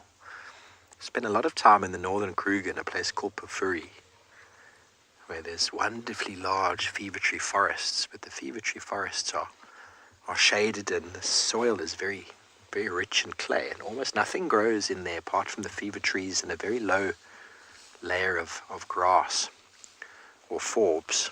And if ever I saw herds of elephant in there, they were charging from one side to the other, from thicket to thicket. The bulls would casually move through, but the herds would not walk through. They would charge to get to the other side, and then as soon as they got the vegetation again, they would just melt in again and relax. It's almost like the hippo with its comfort zone being in the water. Elephants here in the savannah, these savannas, their comfort zone, especially with babies, seems to be in a bit more concealment. Okay, we're going to try and move around as they've given us the slip, haven't they, Niels? We're going to move slowly down this drainage line because the drainage line is where the water table is best. So lots of trees have still got their leaves on down here. And that is what the elephants are going to be feeding on at the moment. They are very, what we call bulk. Elephants are bulk feeders, bulk grazers, but in these times of year, they are extremely selective in what they feed on. They will be feeding on long grass that's growing in and amongst the bushes, but they'll be stripping bark and pushing trees over and accessing roots, feeding on some leaves as well, but looking for the medicinal and nutrient value in the plants that are around. And that's mainly trees with a small amount of, sorry about my radio, the small amount of grass at the moment. Sort of that grass layer that's shaded and protected from most of the other browsers or grazers, should I say.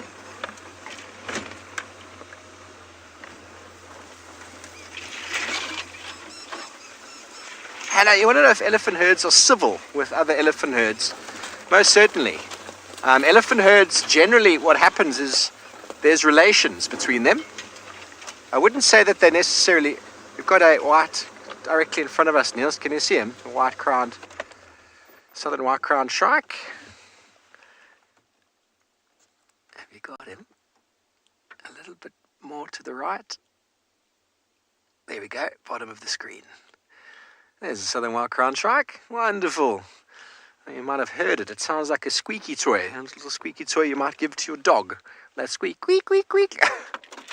So elephants, breeding herds, when they split, they can come back together, and generally some of those females know each other.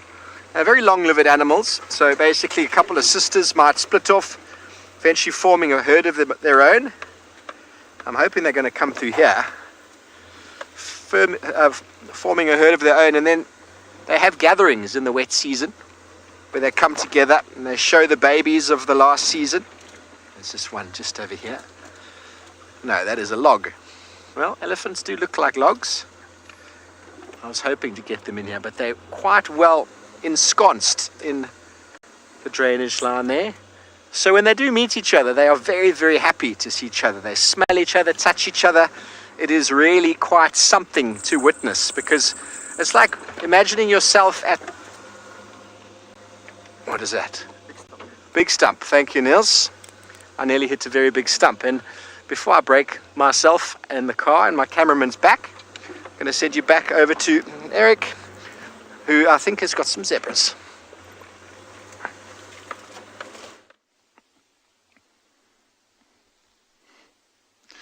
I hope Steve doesn't break the car. That wouldn't be too good.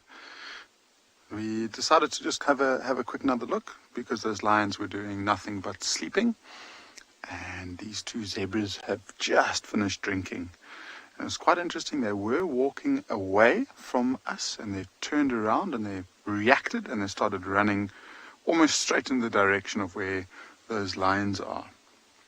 And so they might have picked up a scent of something that they weren't quite sure of. There is a lone impala that they might have been a little bit nervous of, and this impala is actually running straight across towards where the zebra are now. Oh. Off it goes, and the zebra are following. And you can just imagine this impala, and it's running straight towards where those lions are going. We'll have to watch that very, very closely. And it's a bit unusual to see that impala all by itself, especially because it's a female. And so maybe that's something that's just made her extra nervous, is that she doesn't have the security and that feel of an extra 50 or 60 pairs of eyes and ears looking out for her. And she's still running, she's zigzagging back and forth. I can just see the movement of her. And these zebras are going straight towards where these lions are too. This is incredible. And the question is, have the lions caught onto it yet? And I mean, if I had to guess a distance, I mean, they're still zigzagging, so they're not going straight towards them. But this is the tree line. I mentioned that those lions in the end of the evening might come out and sit at this tree line to see if they could surprise any unsuspecting victims that are at the water. But they're still at least 200 meters, maybe less than 200, 150 meters away. And you just see how nervous both the impala and the zebra are already.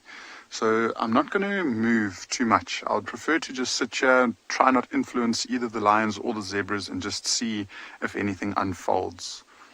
The really nice thing is in this little spot, it'll be quite elevated, and so we can see quite a lot further down. Kerry, absolutely, they need to watch out. But I mean, these zebras are very, very, very alert. They've got excellent hearing, their sense of eyesight is really good, and their smell is good. And so if one of those young lions, the young cubs that we were watching now, decided to get up and move, especially, say, that white one, those zebras would be able to spot it from quite a distance away and move away in a safe distance. See, they're not wanting to move too much forward. Unfortunately, the wind for them, so their scent is blowing onto the lions. And with that heavy footstep, the hooves knocking on the ground, perhaps those lions might have reacted. And so it would be, I'd love to see what happens, because that could answer our question that we've just asked. You know, how far can lions actually hear when they're sleeping like that? But it's good to see that these zebras have got their heads down. Now, they are still a little bit nervous, but it does look like they might be looking for something to feed on, which shows that they're slightly more relaxed. And they are now moving, and it looks like he wants to cross more into the open areas where he'll be able to see a little bit better. Maybe that will just calm them down a little bit. So I think these zebras for now are safe. I don't think these lions will react to them.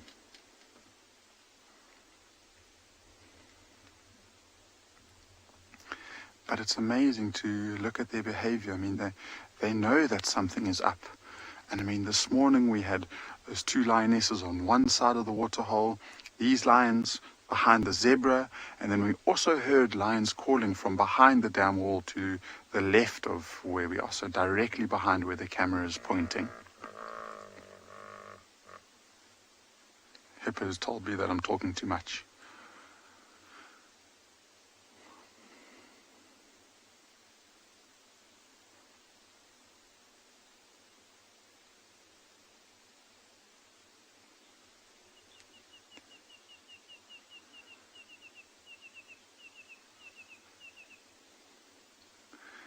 And see, I mean, it's really the one that's just walked into the front is the one that's more relaxed. The other one directly behind it is the alert one, and they look like they're roughly both the same size. That one in the foreground is slightly bigger, and it looks like there are two youngish males. Is that one now in the front is actually quite a little bit smaller than the other one. And so they're walking into safety. It seems like they're safe for now. This waterhole is really producing this afternoon. It's been having such a good time just to be able to sit and watch and listen and look at all of the different birds and the different animals around here.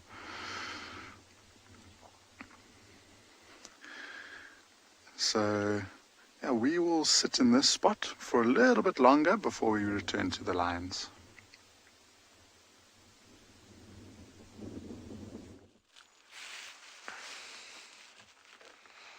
Thanks very much. Well, we've been trying to get to another watering hole as well. I think elephants have all been drinking already and moving away. But we've had to stop to show you what I mean by delicious, yummy light, everybody. Look at that yummy light on that kudu. Isn't that gorgeous? Oh, she's magnificent. A really decent herd of kudu here. At least 4 adults with at least 4 pretty new young ones. You just have to spend a few minutes with the herd of kudu, and they more materialize and more materialize. Now, she's not very well camouflaged out in the open like that, can you tell? Oh gosh, she's eating grass, everybody. She's probably actually eating some forbs there, not grass. It looks like it could be grass, but a very low portion of diet. In a kudu would be grass. They are exclusively browsers. So if ever you do see them feeding low down like this, you can almost be certain that they're feeding on some small forb, herb, wildflower, herb, whatever you like to call it. But what is very interesting is watch how she steps. How she steps with her feet. As the one foot moves, she practically steps exactly where, she's not doing it now because she's moving, there we go.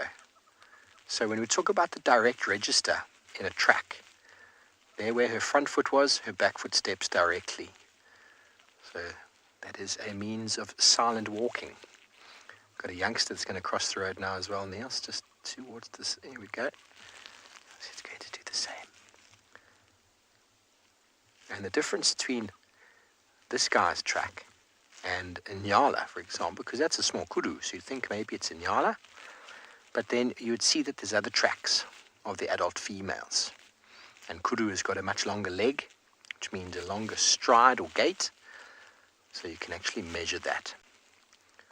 Obviously, it's possible to confuse a female kudu with a Nyala bull, it is possible, but when you find a whole lot of them and then some smaller ones, then it's probably a herd of kudu, but it's really worth checking out. That was what I call delicious light, eh, Niels? As a cameraman, that gets you excited, I'm sure. Delicious light always gets me excited. So, we are going to go check a watering hole.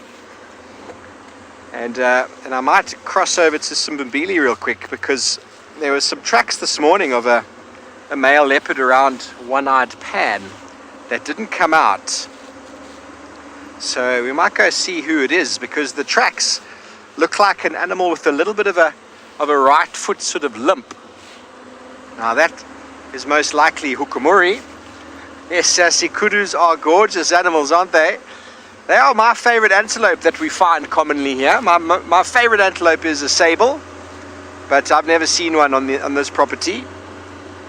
But the kudu, elegant horns, beautiful males. I love them. They're gorgeous. Just gorgeous. So we're going to go over to the west in this gorgeous light, see if we can maybe catch up on Hukumuri. So a little watering hole there. Who knows what else might come down to drink.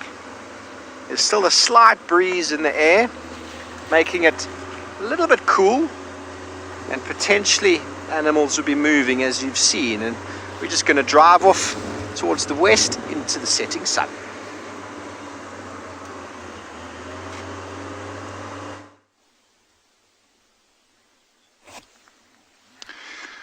These vultures that we have in the picture in this tree are the ones that we saw on the floor, and so all of them have now moved up, and this might be the spot that they decide to roost for the evening.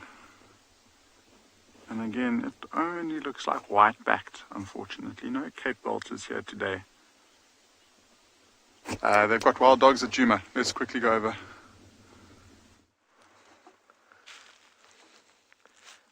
Just in time, everybody. If you'd stayed with us 20 more seconds, you would have found a wild dog having a poo. Hello. Well, we had 3 of them tracks this morning, just around the corner. Wow, I can't believe it. Here he comes. I get so excited when I see these guys over the moon. Now, they are trying to figure out where impala probably are in the sort of thicket. You can see that this one's looking. I can't tell you right now. It's a male or female. Don't go in there. It's listening.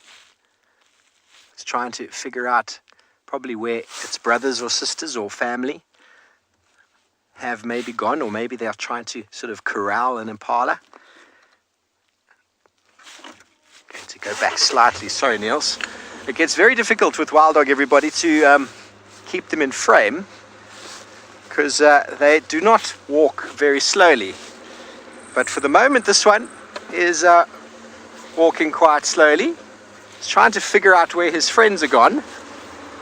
Woo! I get excited. I get so excited with wild dogs. Niels was, he barely shouted at me. He was going, it's wild dog, it's wild dog, it's wild dog. I kind of saw something in front of me, but I wasn't sure. This is going to get interesting though. Hold on, Niels, to your... Okay, so if they are hunting, it's just over here in the thicket. Can you see it there? I'm just going to keep going, sorry. The tracks I saw this morning were of 3 first.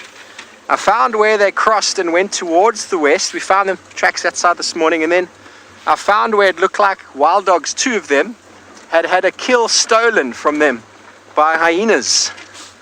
And now we found 1. So there's a very good chance that there's 2, maybe even 3 dogs. Penelope, you're getting excited. Tell me about it. This is the slowest I've ever driven with wild dogs. I'll be honest with you, I'm surprised we haven't fallen into a hole yet. Now, Niels, do you see it? I know we didn't get the best view, but if anyone's able to give us an identification on that dog.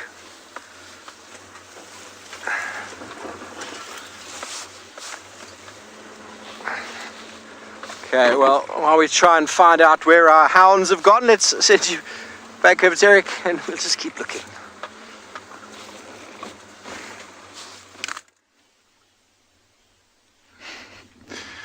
I think I got as excited as Emma in Final Control, and I've actually lost my train of thought completely. I forgot what I was talking about.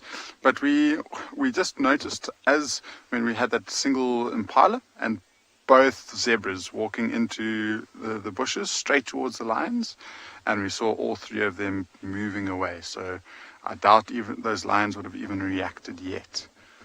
But it's quite interesting. If we have a look at this tree again, down at the bottom left-hand side, there's one or two of those different species, the hooded vultures. And we might be a little bit too far to see from here, but you'll just have to look at their bill. I think it's that one that's grooming there. That one. So that's a hooded vulture. And very, very often these hooded vultures will actually follow wild dogs whilst they're on the move, because they realize that there's a good chance for food.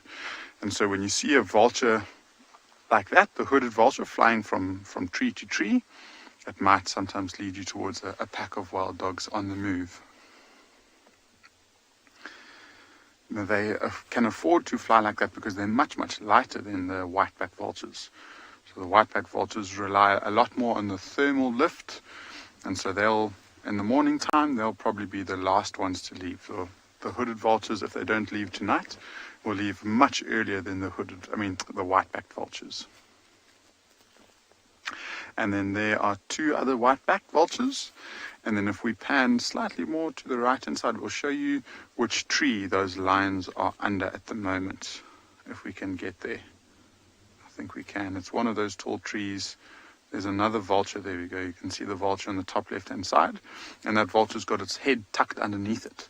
And just in front of that tree is where those lions are resting at the moment. And so very, very close to the waterhole. That's why we were so excited when we saw those zebra and that impala moving towards the waterhole. But otherwise, it's quite quiet, Now, really, this tree is absolutely beautiful, and to watch the sunrise essentially, or the sunset even through that tree is quite spectacular. And it's a tree that most people know. It's a leadwood. It's one of the largest and the hardest trees. So it's been dead for quite a while. I haven't seen it with leaves on, but most of the branches are still pretty much intact, which is really cool. Yeah, so I was saying, it's quite surprising that we haven't seen a lot of animals coming down to drink this afternoon, which leads me to believe that most of the animal activity probably happened pretty much in the middle of the day, between 10, 12, 1, 2 o'clock in the afternoon. And I wonder if those animals realize that it's a cooler day today, which might mean that the predators are slightly active a little bit later on in the morning, and so it wasn't not too safe to get you in the twilight hours of the day.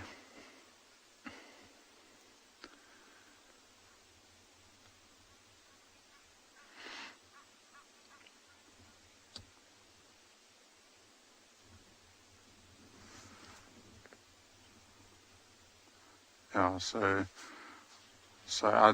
David, I know you had a comment about my segment, but sorry, I didn't quite catch it. Oh yeah, beautiful. Yeah, look at that. How's that for a sunset? And the sunset will it's slightly far away from the Drakensberg Mountains, but in the summertime, the Drakensberg Mountains are literally in the foreground as the sun sets. And that's actually quite interesting to see how far the sun moves. We're just pretty much passing the peak of winter, and if we pan a little bit more to the left and have a look at the Drakensberg, you can see, so eventually in the summertime, that's where the sun sets, pretty much in that gap, maybe a little bit to the right of it. And that's a long way. You don't realize, it shifts slowly day by day. I think at the moment it's slowly but surely inching its way back towards those mountains as we get closer and closer to summer.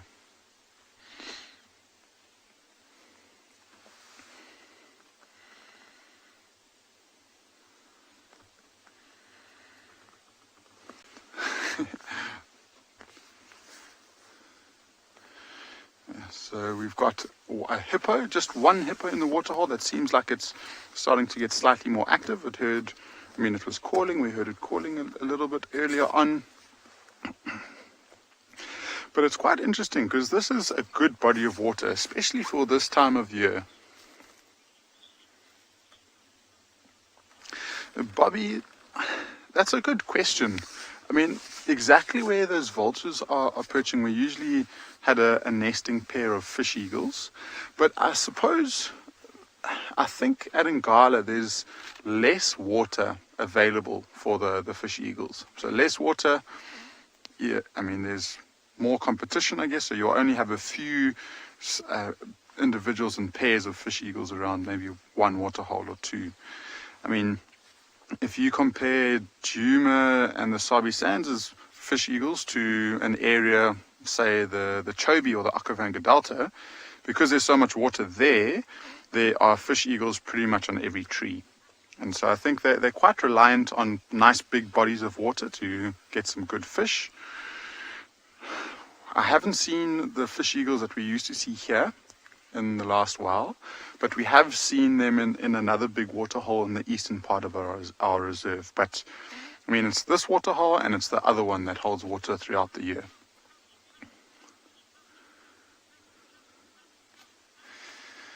So we've been away from those lines for about 15-20 minutes, and I think we might just pop into them and just make sure that they're still there. And I think we'll send you across to Lauren whilst we navigate to the lines.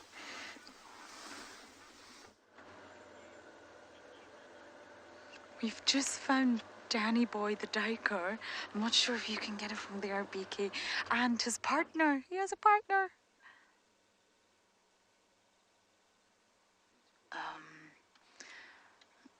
Okay, let me see. Sorry, BK, it was my fault. There's the two of them. We call this one Danny Boy. Normally really friendly. I'm not sure why it's so skittish today. But that's okay, we've got a brief view. I'm gonna head to Treehouse Dam en route to the hyena den. The dogs are somewhere on the property. We were also looking for the dogs. I think the packs got split from what I can gather. And Treehouse Dam is not a bad shout for dogs wanting to come and drink at this time, sunset. So I think it's worth us just heading there, seeing if anything is drinking, and then heading to the hyena den with much hope that Miss Rybon is back with her cubbies.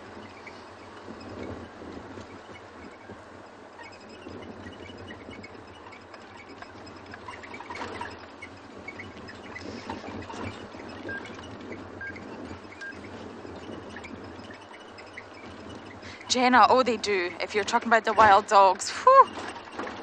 They're called Madash in the local tongue, Shangaan, and it's quite funny because, well, they are mad dashers.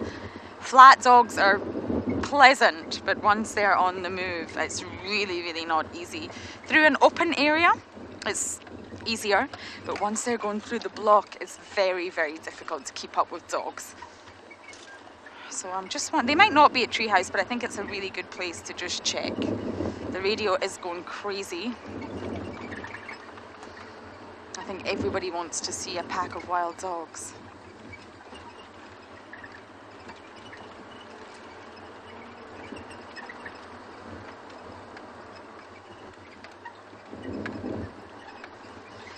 Treehouse Dam is directly adjacent to the block that Steve is in.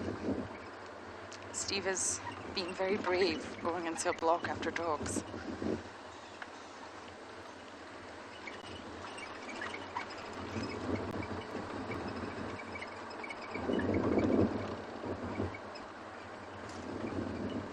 I don't see anything so far at the dam.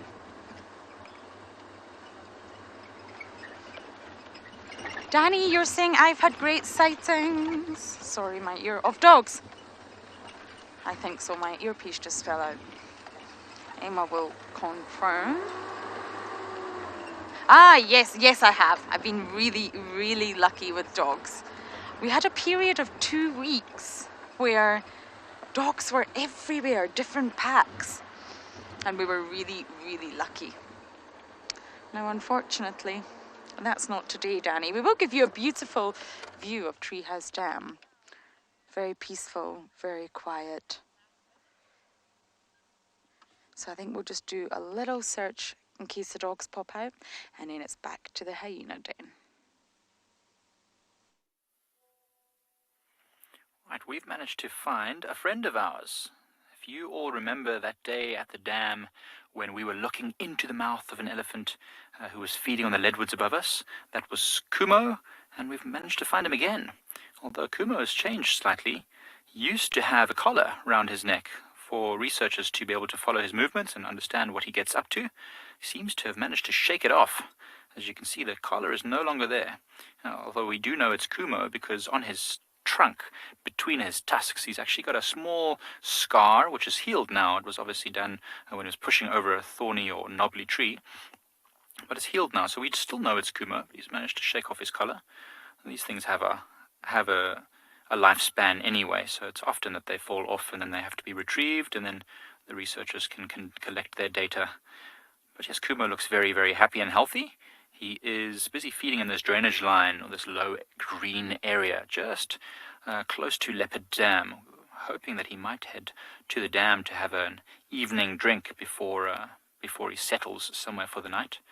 But it is quite cool, so he probably he probably drank when it was a bit warmer. Now it's very chilly, so it's probably going to only drink again tomorrow when it gets warm again. Oh, he seems to have stopped. What's he doing? So he's plucking at the grasses deep down below these green trees. See, every now and again, do you see he stops? And he stops chewing and feeding. So he's just listening to what's going on around him. So, what's quite interesting about this elephant is that we've been following him. We really enjoyed spending time with this elephant, and we're starting to get to know him very well. And it's actually interesting, the researchers in the area actually, when Taylor was here last, I think about a week ago now, got a message from one of the researchers to say, oh, the collar seems to have stopped moving. And then Taylor and Gerrit got a location of where the collar was, and they went for a bit of a walk and found the collar. So it was really awesome that we get to help with this kind of stuff as well. It's really good to be part of the community around this area. So we'll keep you updated as to what happens. I'm sure at some point, because this is a phenomenally big and very relaxed elephant, I'm sure that the researchers in the area will probably want to recollar him, to keep on gathering that data, because as you know, elephants are one of the most amazing creatures, but also endangered in many areas. So all the information that people can get about these animals is obviously going to be very, very helpful. And we always help with these kind of things. Guides in this industry, we often give information to researchers, and then that helps them, and then they help us. For example, the wild dogs that were here recently, they also often get research, because they're quite rare and endangered. So we do need to help each other as much as we can. So Shelley has asked, how long until an elephant reaches its full size? So Shelley, that's a good question. This elephant here, Kumo, is probably at his full size now, or very near to it. I'd say he's probably close to 40 years old, maybe even a little older. So generally speaking, elephants grow throughout their whole life. They never really stop growing, but they reach full maturity somewhere in their late 30s, early 40s, and that's when they get this huge, massive size. The head gets very broad, the body gets strong, the tusks seem to just become very broad and widely spaced, and that's when you know an elephant is at its sort of full maturity, so to speak. But if Kumo over here keeps growing for another 20 years into his 60s, because elephants can grow into their 60s in certain areas, it's all dependent on their food. They keep growing their whole life. So I think the largest elephant ever recorded was somewhere around 10 tons, which is crazy big. And maybe not really sure how tall, but probably over 4 meters tall, or somewhere near 4 meters tall. So massive creature. But Kumo, if he's in his mid-40s, let's say, he's probably going to be continuing to grow as long as he keeps eating this nice, nutritious food, and then he'll keep growing. In this area here, elephants probably won't reach their full maturity. They'll probably still, reach about 50, but they eat a lot of dry food. Anyway, whilst we watch Kumo and see what he's up to, let's send you over to some lions.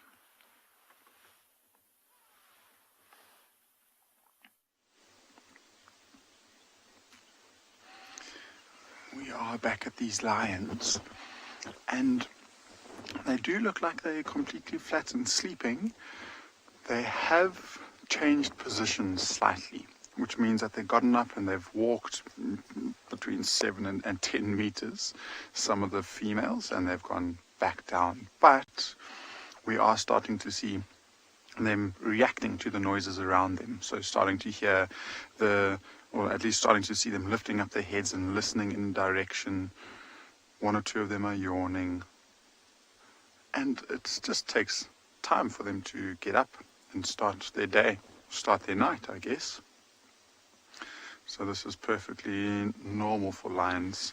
I think this is one of the only adults with a bush perfectly framed in her face that's up and moving, or not really moving, but at least reacting to some sounds for now. The rest of them have all gone back to sleep, but what's interesting to me is they're facing away from the water hole, these lionesses, which might mean that they're not even going to go to the water hole. So they could be, I think, it feels like the wind is shifting a little bit. So coming straight from the south, it now feels like it's turning and it's blowing more from the north and the east. And so these lions would prefer to walk into the wind. We've got one cub that's just stood up on the right hand side.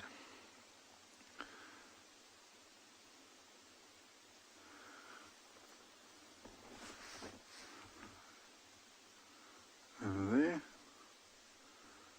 But again, move a meter and go and rest. I wonder how much, especially of the younger sub-adults or the cubs that we're looking at, and the younger females in the pride rely on the cues of the older females to decide when to get up and move. If they look up and see one of the oldest lionesses yawning and stretching, and that's when they know, okay, it's definitely time to move.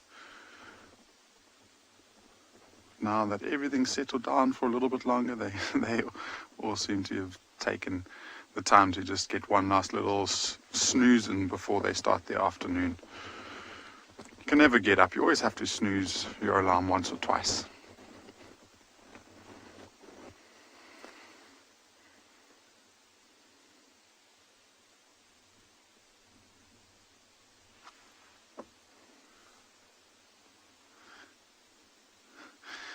Okay, so lion's not really moving too much yet. I think we might pop our heads into the water hole one more time, but we'll come back here quite quickly. Hopefully they'll move. But I think Steve has got some buffaloes, so let's go and see them.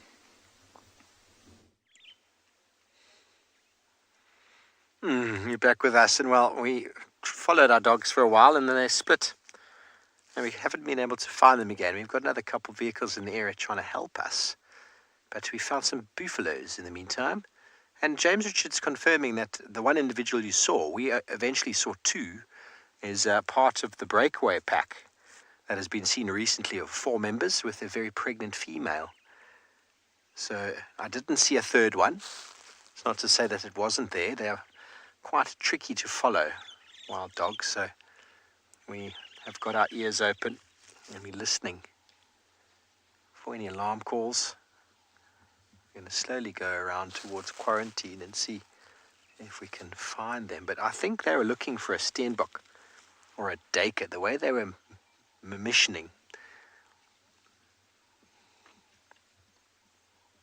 Hello, Shenzi. You want to know the average size of wild dog pack? Well, they don't get extremely big because it starts becoming unsustainable. That's why you heard me a moment ago maybe say the word breakaway. But with a group of 4, they could suddenly, out of no time, have a huge litter of 18. So suddenly 4 becomes 22. So you can imagine a group of 2, a male and female, having their babies. Suddenly it becomes very, very big. And then it needs to break away at some point when many of those individuals reach maturity. That's why we get what we call breakaway packs, because it becomes very difficult to feed so many mouths. Very, very special, though, to find wild dogs. I get, as you probably could tell, I get very excited.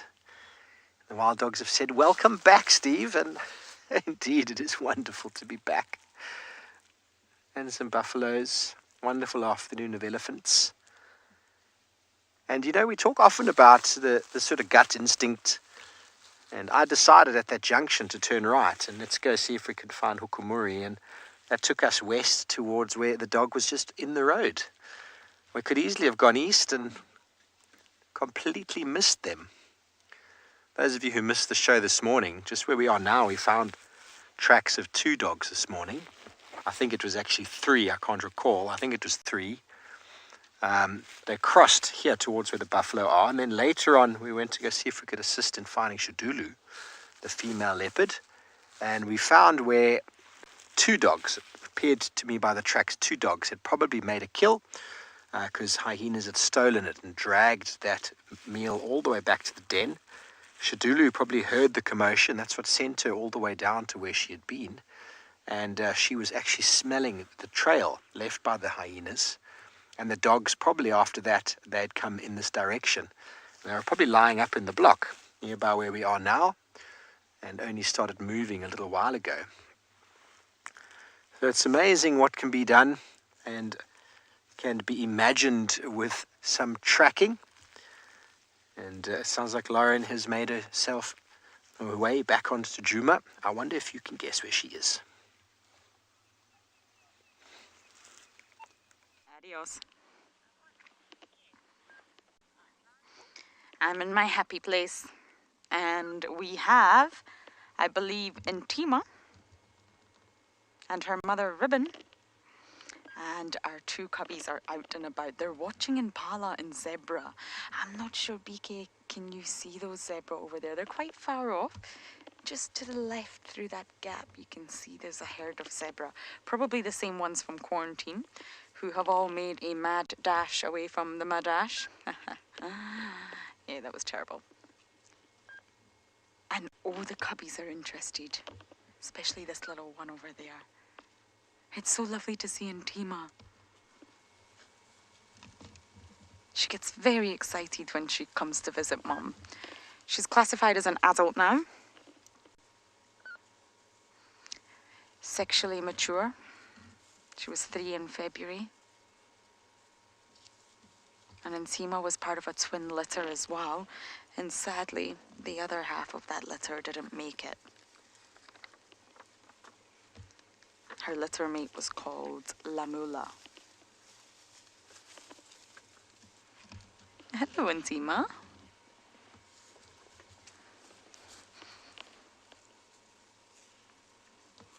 And they just love their big sister. So the 4 hyenas that we can see in front of us right now, they all are related.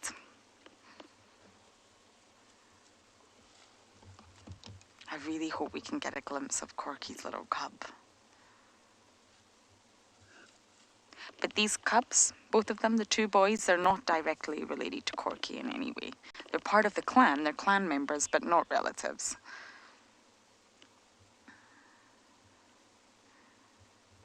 And after having Intima and Lamula in 2017, Ribbon actually went on to have another twin litter in 2019, again February, believe it or not. And one of the cubs we lost very early, and then she had Paddy. And unfortunately, Paddy just disappeared before our eyes as well. We don't know what happened to Paddy. And then now we have these 2 bundles. Oh! Careful.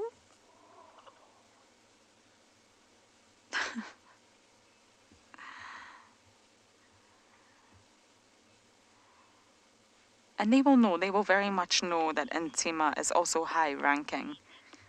Leaping, you said, so cute. I know, it's my favorite place to be.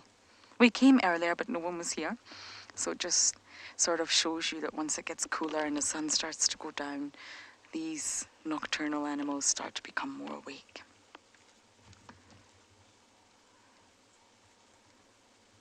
You can see the difference. The one you're looking at is who No, you're not going to get any milk from your big sister. That's not going to happen. Oh, that's very sweet, everyone. And this is Shimbulu.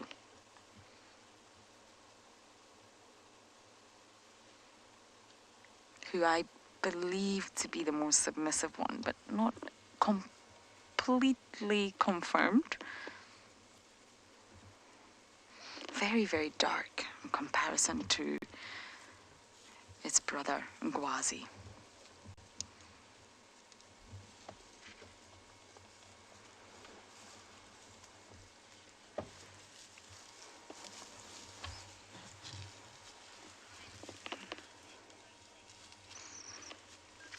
Linda, Polly, yes, you're right, they're so playful. They really are. And it was just so lovely seeing them with Corky's cub, because it gave a really good comparison. You forget what these two boys looked like when we found them at the end of March. And it was nice to see a size comparison, a color comparison, and also a sort of physical comparison. Corky's cub is really not that mobile yet. Excuse me?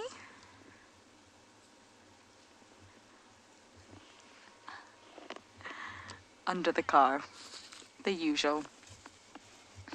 As long as they're not trying to bite the tires or bite my shoes, we of course shoo them away. But they're venturing further and further from the den these days. It's just slightly worrying when we come here and they're out without any adult. And I don't mean human adults, I mean hyena adults. It's just slightly worrying that they go exploring on their own. So I am of course not going anywhere, but you lot are going to a playful hippo at Ngala.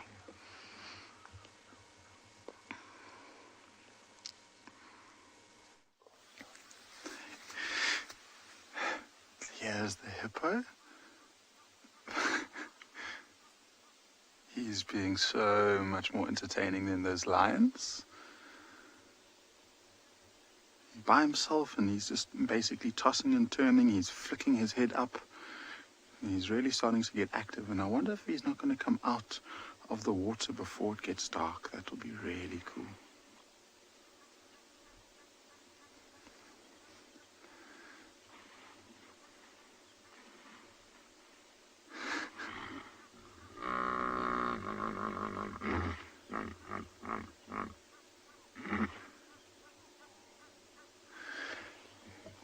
A very cool call there. And I was just saying, it's quite interesting to see that it's one hippo with such a nice big water body that we have. Usually we see quite a few more, which might mean that there's another bigger water source around this area, but I'm not entirely sure why he's by himself and why there aren't others with him. But I guess he is in a good spot. If that other water hole runs dry, the females just need to come and find water and he'll be in the prime spot. And it does look like the sun is just about to disappear. So I'm just going to spend a couple of moments just to stop talking and just let everyone admire the sounds of the African bush as we watch the sunset.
It's one of my favorite parts of the day, to just be able to sit and watch the sunset, listen to all of the birds. I think the only bird that was calling in that whole time were Egyptian geese, so not the most exotic bird. But that sun disappears so quickly, it's almost disappeared. So I think we're going to have one last look at those lions, see if they get up to anything. Otherwise we might start making our way back home. But I think Lauren's got some very playful characters she wants to show you.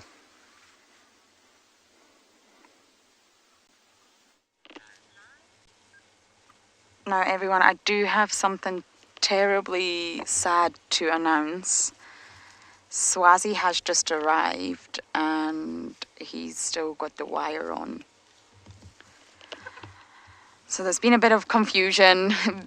BK thought he saw Swazi without the wire. And a few people in the dam cam also mentioned there's no wire. So I'm really sorry, I'm the one that announced the wrong news. But he's here, he's at the den, so I have to call this in. Now let's just take a close look, BK. It's not tight, and I really don't believe it's a snare. I think it's wire. Swazi really puts his head in the worst places. So I apologize for giving the wrong information, everyone. We thought we saw Swazi without the wire, and we were overjoyed. So that's technically my fault. But what I am going to do now is just let the relevant people know that he's at the den and they can make a decision. Now, what I want to be quite clear on is I've spoken to Michelle, the manager of Juma. I've spoken to Stefan, our operations manager.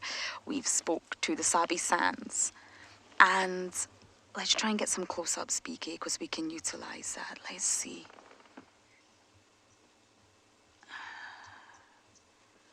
I don't think it's tight around his neck at all. Can you see that? I wish I could just take it off for him, but sadly I can't. So with regards to things like this, the Sabi Sands make the decision based on the injury. Is it bad? The severity? Based on the animal itself, how strong it is. And they don't always intervene. Now, what I just want to clarify here for you all is that if this wire is really not damaging Swazi, a dart could do a lot more damage. According to the Sabi Sands, hyenas don't always make it when they're darted, so you've got to weigh up those options. Although the human response, our innate response, is to always want to help. It's horrible seeing Swazi like this. You know, we love Swazi, he's in our camp every single night, but would it damage him? He's a young hyena, remember, he lost his mother very young, too young, when he should have still been in milk. Oh my goodness, that is a wonderful sight, but I think that gives a clear indication that it's a male. That's a normal hyena greeting ceremony right there. And yes, what I was trying to say, by darting an animal, it's traumatic. It can actually, not all hyenas are said to survive. So my point is the Sabi Sands who are qualified, they have the vets and they have the right people on board. They will make the decision and they will make the absolute right decision, I can assure you. Humans have obviously caused this indirectly, and imagine if humans were to then again intervene to try and save this animal and it didn't make it. That would be awful. So I am really sorry, everyone. I'm slightly heartbroken at that. BK saw Swazi and got very excited that there was no wire, but there's just been a mistake made along the way. And I think he's looking well. Hi, Swazi. He's probably going to come straight for my shoes. It really wouldn't surprise me. That's very loose. There's no blood. It's not digging into his neck. It's still not right in any way, shape, or form. I just wanted to clarify that to you all. There's been a mistake.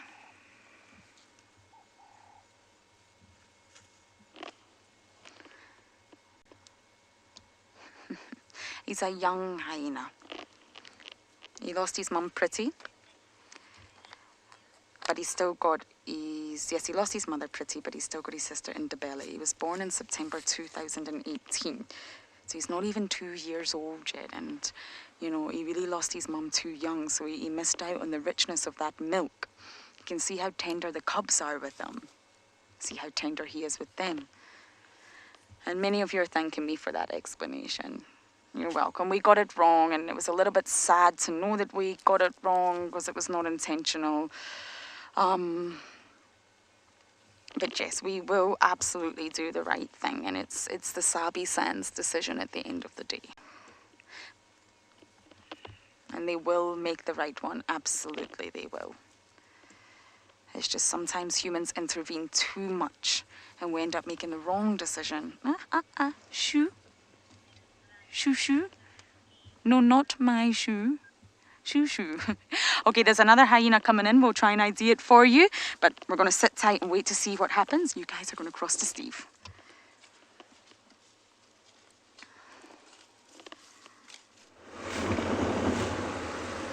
Thanks, Lauren. Well, we lost the wild dogs, everybody. As you know, we couldn't find them. Who knows where they've gotten to, but it's getting to that time of day when you're not really going to be able to spend time with them anyway. So I thought I'd quickly pop over to One-Eyed Pan on Simbili, as I promised, and see if the hook decided to have a little visit. There were some fresh tracks this morning in the area, but we weren't able to find him. And when I say hukumuri, it's because the track was actually leaving a bit of a mark. For example, if you looked at someone who's limping, the way that they placed their foot, that is what we could see. I don't know when last he was seen. It's been some time. I wonder if anyone can tell me. When last was Hukumuri seen on camera? Hopefully not the last time I saw him. That's ages ago. Okay, well, here is the wonderful One-Eyed Pan.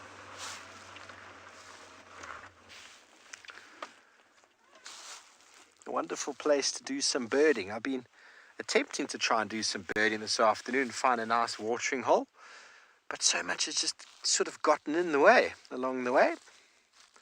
Well, we finally made it to the pan I said we would get to. We are on Simbili now, Simbili Private Game Reserve,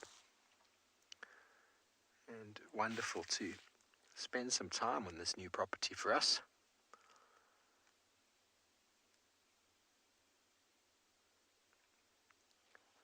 So peaceful.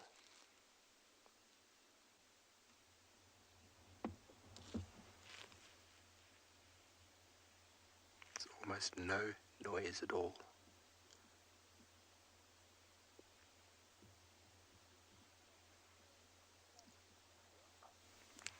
Peaches says lovely indeed, Peaches. How wonderful is this? Some Aramark babblers calling.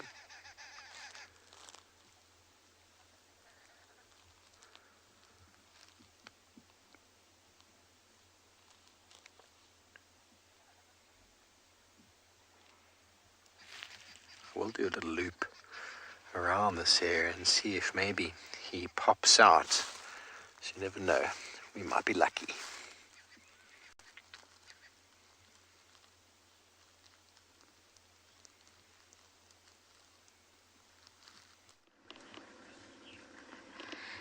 I've just witnessed the most insane behavior from hyenas.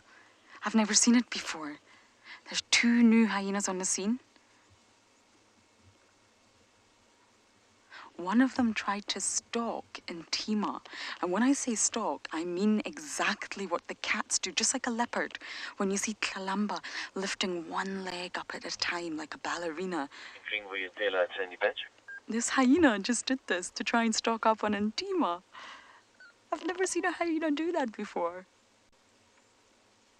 Hyenas are morphologically and behaviorally a lot more like dogs, a lot more like the Canidae family, but they are closer related to cats in terms of, this is Comet.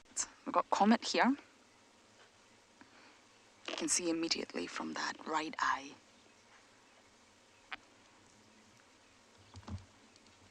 They seem to be quite relaxed around Comet, but I can't figure out who the other hyena is that they're not relaxed around.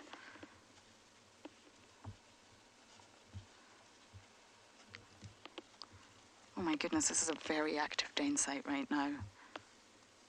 Comet's anal pasting, everyone. That's scent marking in the world of hyenas.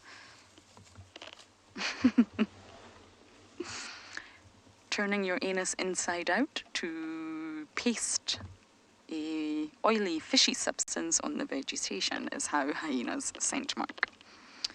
Yes. Bet you didn't think you'd ever hear that before. I just spoke to Michelle. He's on the case with Swazi. And I'm sure you all know how much we care about hyenas, especially myself. We will do what is right for Swazi here. And I get this feeling, without trying to anthropomorphize too much, I obviously spend a lot of time with these animals, watching, observing. Most of the time they're just sleeping and letting off some gas. However, Ribbon is very, very gentle and tender with Swazi, and I wonder if there's some sort of connection. Ribbon probably knows that Pretty, his mother, is no longer with us, and he's just a lost little boy. He's a lovely hyena, Swazi. And I also think that Ribbon is a wonderful matriarch. I really do.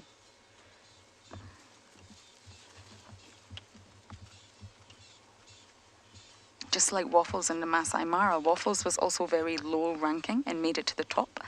But she stayed friends with all of the low rankers. And when I say friends, obviously that's probably not the right term, but she maintained her relationship with all of the low rankers, even when she became the highest. I think Ribbon's also going to do something very similar. She wasn't born with a silver spoon in her mouth. Not even close. She was born at the bottom, from rags to riches.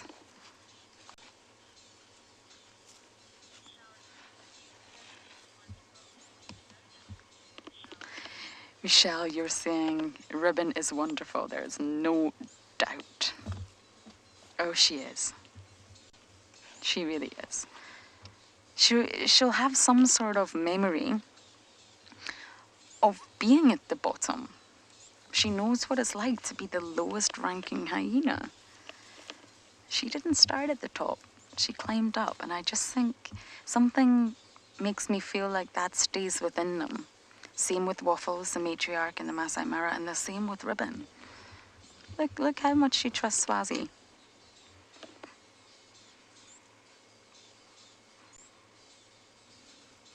Or they're not related.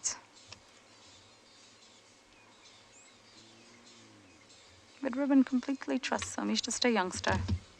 And he's very, very tender towards the cubs.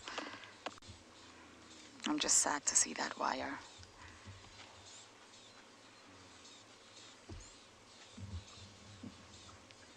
But he is known to put his head in the most awful places, and I just wonder if it's been some sort of accident. And it's not a snare.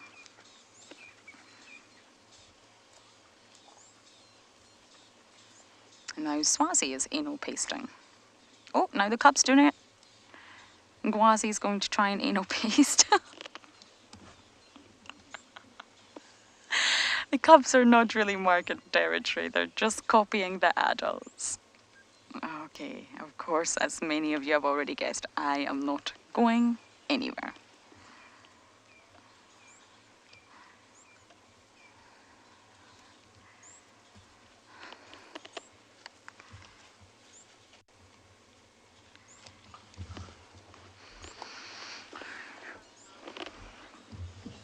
Okay, apparently you're still with us. I was just about to get on the phone to Michelle there. I'm glad I didn't.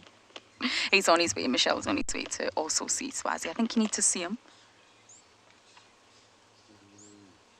to fully understand the sort of severity of it. And in order to do that, I'm going to try and roll forward to leave space for Michelle. Let's see if my vehicle will roll. Okay, Beaks? It probably won't. Oh, there we go. I'm not sure that made any difference, but I tried. Okay, so now you really are leaving us, and you're going to go across to the hyena's worst enemy.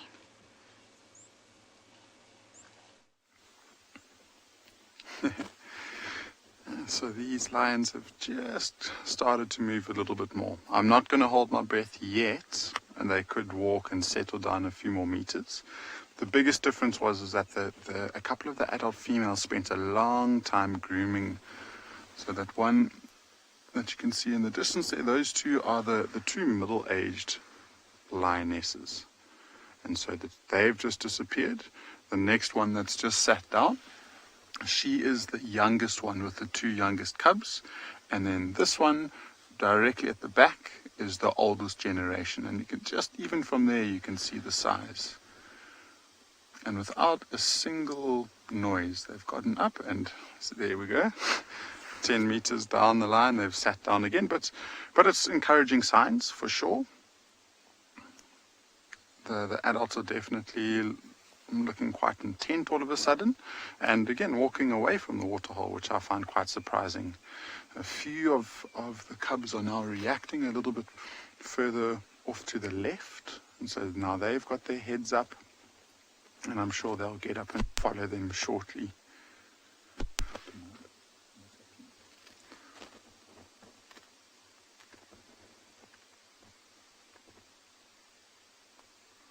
And so there you go, there's a couple of the cubs. They seem to be just watching for now. I think they also might just be looking pretty much the same thing that we're doing. They don't want to move if these lionesses only walk another 10 meters. There's no point for them to get up and move again.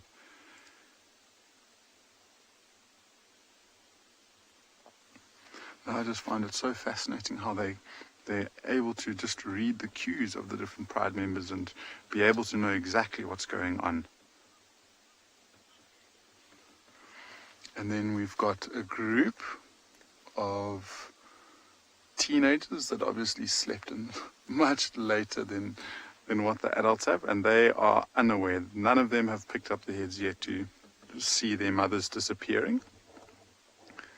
They might be in for quite a shock if they disappear completely. But it's amazing. I mean, for a very long time, they were all happy by themselves and they were resting in the sunlight. Now that the sun started to drop, they've all clumped together. And instead of using the sun and the ground to warm themselves up, they're probably using each other. And that's why we've got one big cat pile over there.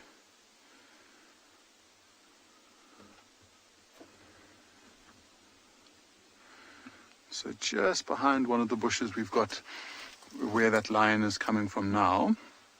I've got sign of that young male that's lifted up his head. He's yawning, so he's probably going to get up shortly.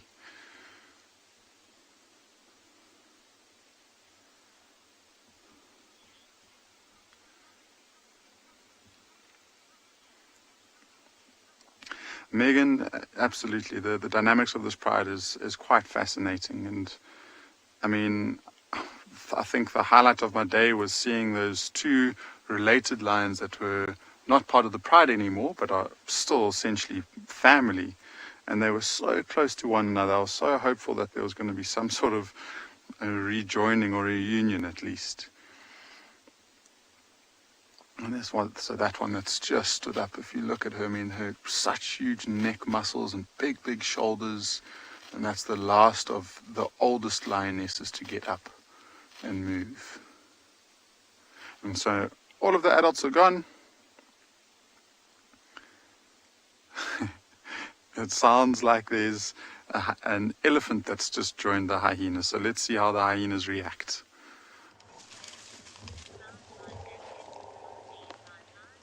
Oh my goodness, all the elephants have just arrived. Hyenas have ran, cubs have gone inside. Elephants are not happy. Ribbon's up. One cub's got his little head up. I think, no, two of them have. I don't know where the rest of the hyenas went. That happened so fast, but we've got Ribbon and Swazi standing guard. Wow. Complete standoff. This is amazing. I don't really think Ribbon's too bothered, to be honest. But the elephants are bothered.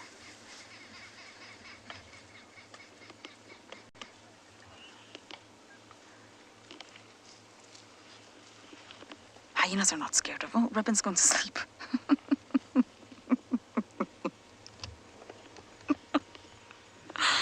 Oh, Ribbon little. She lives a chill life. The cubs are back out.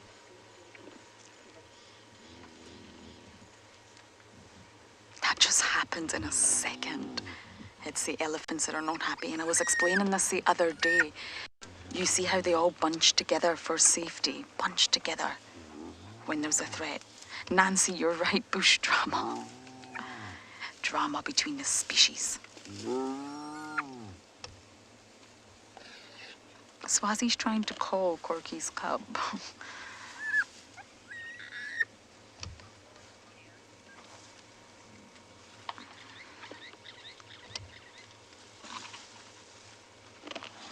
This little cub's scared. Ngwazi. It means adventurous.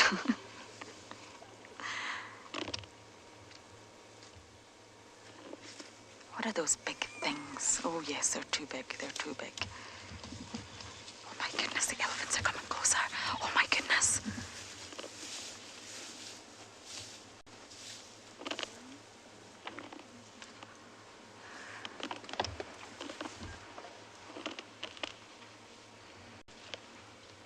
This is tense.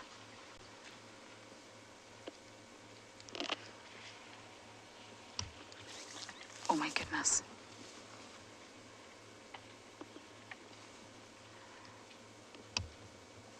Now I'm just going to keep talking because I also want these elephants to be aware of my presence. Elephants sometimes get displaced anger. So they're actually angry at the hyenas. The hyenas have not done anything wrong, but they're angry that they're there. And sometimes elephants are known, they've got a youngster. Elephants are known to take out their anger elsewhere, and that can be vehicles and humans.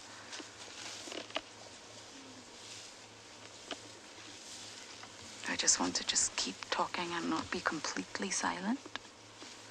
But I think they are walking away now.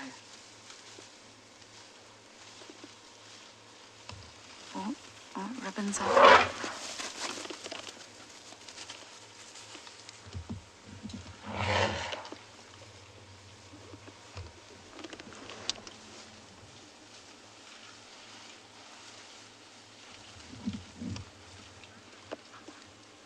Oh my goodness, the herd is split. We've got two separate herds. They're both coming from different sides. I hope these cubbies stay inside now that Mama's ran. Get back inside you. I can see you. Wow. Ribbon's hiding behind our car with Swazi.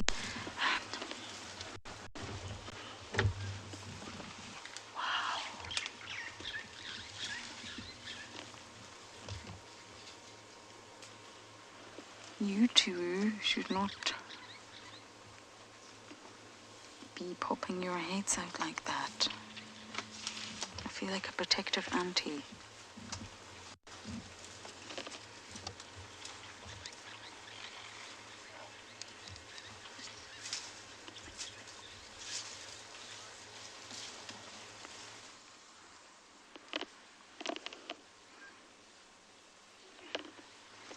The elephants are just going to walk on by.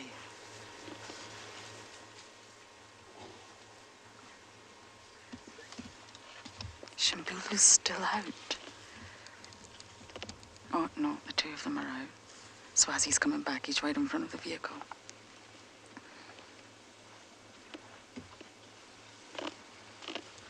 He probably wants to try and protect the cubs.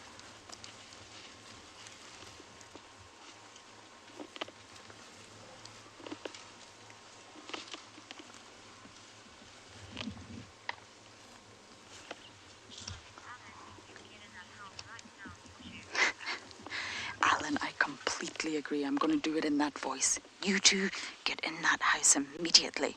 Alan says so. Nope, Alan, it's not working. Get inside. Oh, they're curious little monkeys, aren't they? Oh, Swazi. He's just watching them. That's very sweet. Swazi's a very special hyena.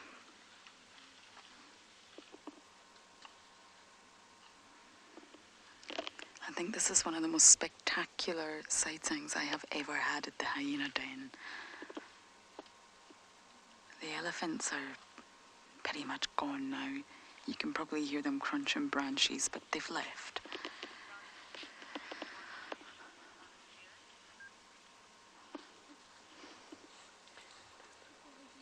Oh, many of you are saying, what a standoff.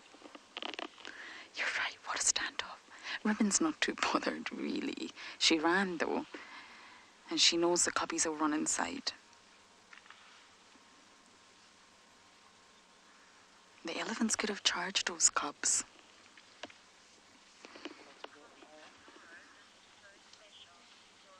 Sorrow, it is so special, I agree. For so many reasons. I've got Swazi boy.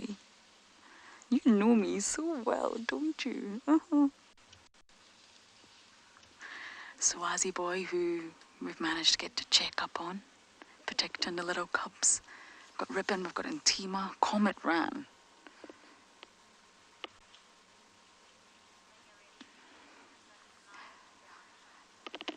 I feel like I can breathe now. I've been sitting on the edge of my seat. I'm always sitting on the edge of my seat because I'm short, but you know what I mean. Okay, I'm going to breathe a little bit now, and you guys are going to go back across to the lions.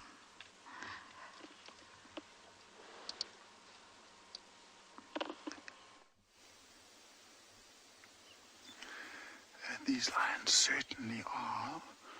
They literally have gone straight into action, and just look at the cubs. Look at how focused they are. They've got the ears pinned forward. They're moving very, very slowly.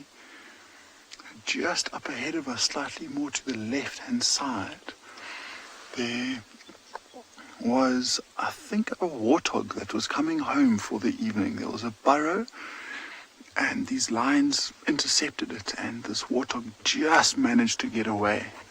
And so what the adults are doing at the moment is sitting at the top of the burrow, and they're waiting to see if it might return, or if another one might return, or they're sniffing around to see if there's a warthog in the burrow that might be worth them trying to dig out. And so they are approaching this mound very, very cautiously. You might see that just that little black tip in the bushes there is one of the adults. And there's one of the sub-adult cubs coming through now. It was so close. That warthog just managed to choose the right direction to walk, to sprint away, and it just managed to escape these lions. Would have been the perfect start. Get a nice warthog snack to start the night. Now look at this cub, look how carefully it's placing its feet. Yeah, look, there's one of the adults now, and see how she's still sniffing around. And those pupils are dilated. She's very, very interested.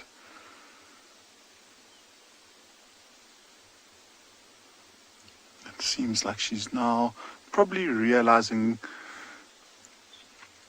Lydia, you can see how focused and how much they're concentrating for sure. And this lioness now, after climbing that small mound, it seems like she's just taking some time to scan up ahead before she decides to drop down again. That was unbelievable. It was so, so, so close. Here comes one of them, the cubs again.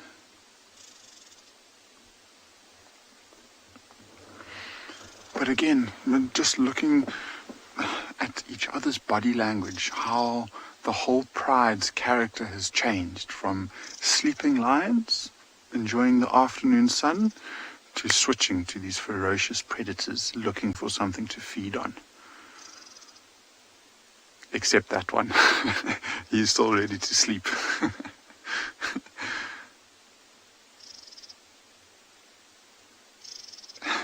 It's so typical of these male lions just to take the back seat and wait. But I think a few of the younger cubs might have even gone in towards where the burrow is to sniff around. And because these cubs are still moving back and forth, tells me that the adults are somewhere just here. So I'm going to give them some time to figure out what they want to do next. If the cubs start crossing over the termite mound and walking down, then we'll try again. But that was unbelievable. There's one more cub. There we go.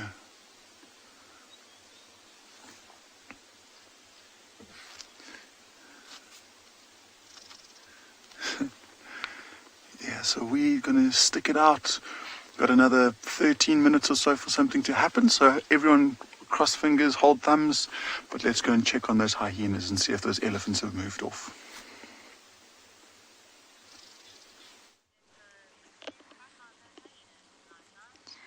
Luckily, the hyenas are absolutely fine. Big brother well, he's not the brother, but you know, inverted commas, big bro is looking after them. Ribbon's still here, don't worry, she's just on the other side. Ribbon and Tima, I'm just going to show you so that you know they're both still here. There we go. And of course we're in infrared. That was the infrared light you see there, not any artificial light. And that's because there's no ambient light anymore. And therefore we have to view the hyenas and the cubs using our infrared technology, which is actually really cool.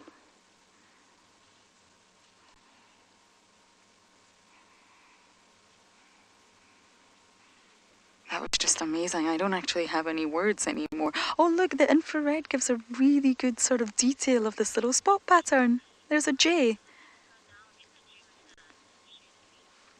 Shenzi, you're asking how many hyenas are now in the Juma clan. So we have 5 adult females, and that is Ribbon and Tima, Heart, June and Corky.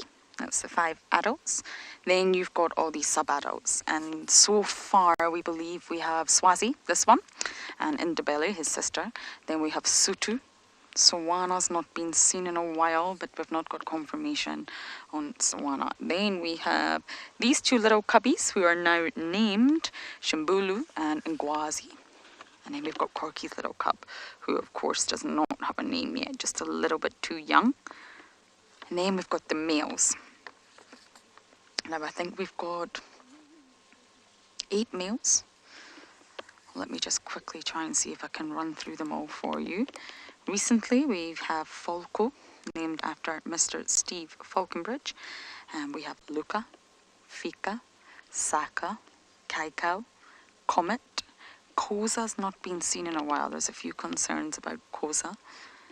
And let me just see, I always forget one. Okay, that's all I can think of right now. But yes, so it's really not a big clan. That's a small clan for hyenas, especially in comparison to the likes of the North Clan up in the Masai Mara that I always say is about 90 strong now. It could even be more than that. It's a huge clan, a wonderful clan with great history. Waffles was the matriarch. She was also a low ranker. So she conducted a matriarchal takeover with a girl army. And she became a fantastic matriarch, really. She's an incredible hyena. And she was always witnessed or observed being very tender and gentle and spending time with low rankers. It was almost as if she still had that sort of thinking that she was a low ranker, but at the same time she'd made her way to the top, if that makes any sense, because she always seemed to remember what it was like to be at the bottom, which is so incredible.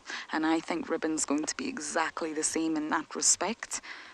And Waffles got old, as all animals do, and she appeared to do something incredible called a handover. She handed the matriarchal position to her granddaughter Soup. So kept it in her own sort of DNA, her own bloodline, and she just stepped down, which is another thing that's really not that common in the world of hyenas. So Waffles is also an incredible hyena. So we haven't got too long left, but I'm going to sit tight and see what else goes down in the bush drama.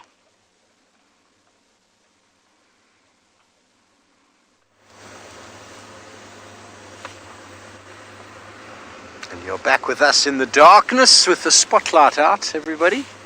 Hope you all have had a wonderful afternoon.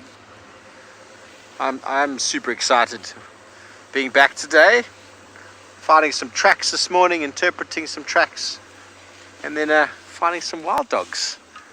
highlight for the day. Welcome back to the bush. Indeed. It was a very special place, the Greater Kruger National Park. If you've never been before. And this is one of my favorite times of the year. Sort of in July, August, the dead of winter. Makes tracking a little bit easier. The vegetation's still looking pretty good compared to last year. If you recall, last year there wasn't a blade of grass anywhere. That's why we're seeing buffalo. Sorry about that. That's why we are seeing buffalo everywhere. An elephant. Still lots of food. My second favorite time of year is when there's wildflowers everywhere. And all of the birds, of course. The nice seasonality of this place keeps it very, very interesting.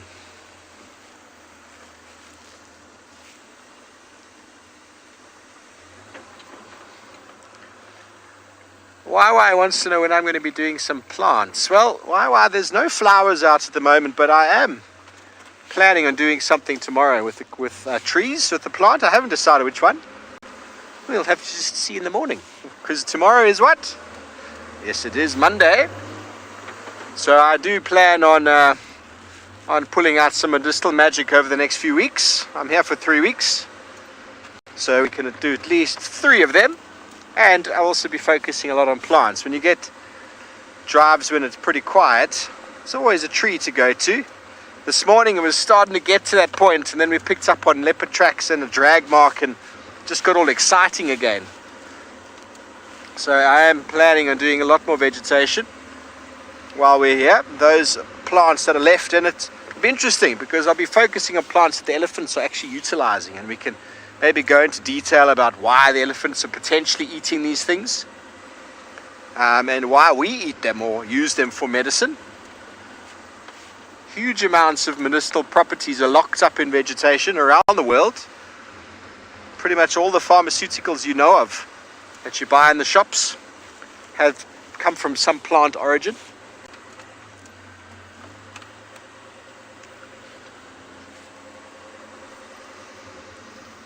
Some impalas here. Sorry, ladies and sirs.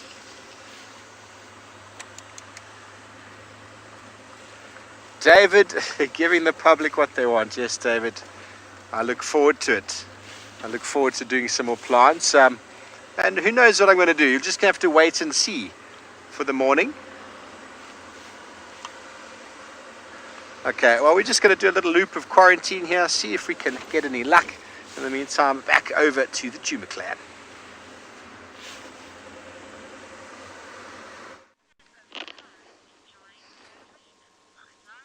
I'm very much enjoying my hyenas. I don't enjoy anything, well, as much as I enjoy watching the hyenas. Now, just an update. Michelle is picked up a representative of the Sabi Sands, and they're on their way. Now, they won't dart at night. It doesn't work like that. They're just coming to make an assessment. So you will hear vehicles. People are coming to see Swazi. They want to just look, is it a snare? Is it not a snare? And what will they do? Is it severe? Is it not severe? And although I won't be here tomorrow, which is sad, I will definitely make sure that Steve or Trishala, who will be back tomorrow, will update you on what the Sabi Sands decides. But they will know better than anyone what the right protocol is. And Swazi is a hyena that we know very, very well, everyone. And he didn't have that before. It's a recent thing. It's a few days old.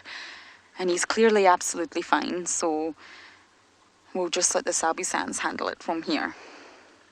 But they are on their way, so you will hear vehicles. And it's a good thing that he's still here. He's still stationary, which means, well, they can get a good look at him. It's not easy to locate a hyena. I can't believe how the IR brings out the spot pattern. You can really, really see their little spot pattern.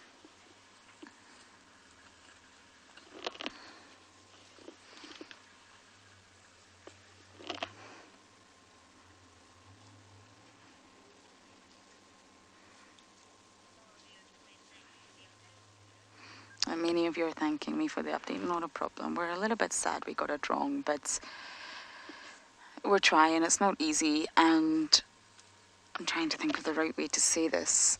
Hyenas maybe don't get as much recognition as the lions or leopards. They are just important, but maybe they don't get as much recognition. And of course, because we spend so much time with them, Wild Earth, to bring light to them at how wonderful they are, we've obviously been able to pick up on this, and we try to follow them as much as we can. But I think we're really lucky that Swazi's shown up tonight. I'll miss the hyena den, but I will be back in 2 weeks, everyone. So you'll have the wonderful Trishala and Steve for 2 weeks, and then I will be back.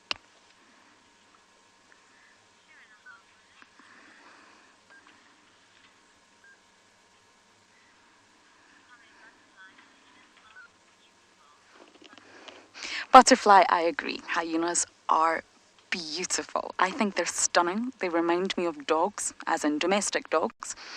They're not related to dogs at all. They're not part of the Canidae family.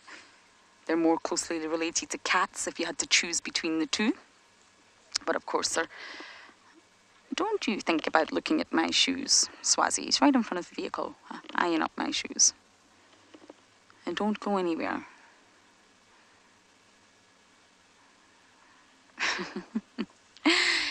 And yes, of course, their closest relatives are the mongoose family. So they're really not related to cats at all, but between the cats and the dogs, they're more closely related to cats, if that makes sense, out of the two. But I think they behave like dogs, and I think they look a lot like dogs, and maybe that's why I love them so much. I'm a big dog fan. Now, we're going to sit here until the Sabi Sands representative gets here, actually, and see what they say. There's a vehicle there. I have a funny feeling that is them. So, of course, I will keep you updated, but let's give you a last few glimpses of these couples.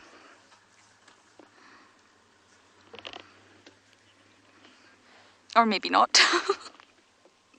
That didn't quite work, did it? They might pop their heads back out. Oh, there we go. Perfect. So everyone, it's been a pleasure this time round. It's been such a wonderful stint, filled with hyenas and filled with the joy of finding Corky's little cup. So I just want to say thank you to you all. Thank you to your comments and for your comments and questions. I'll be back in 2 weeks, and I hope to see you all then. So be sure to jump on tomorrow with Trishala and Steve here at Juma. And until then, have a great night or day.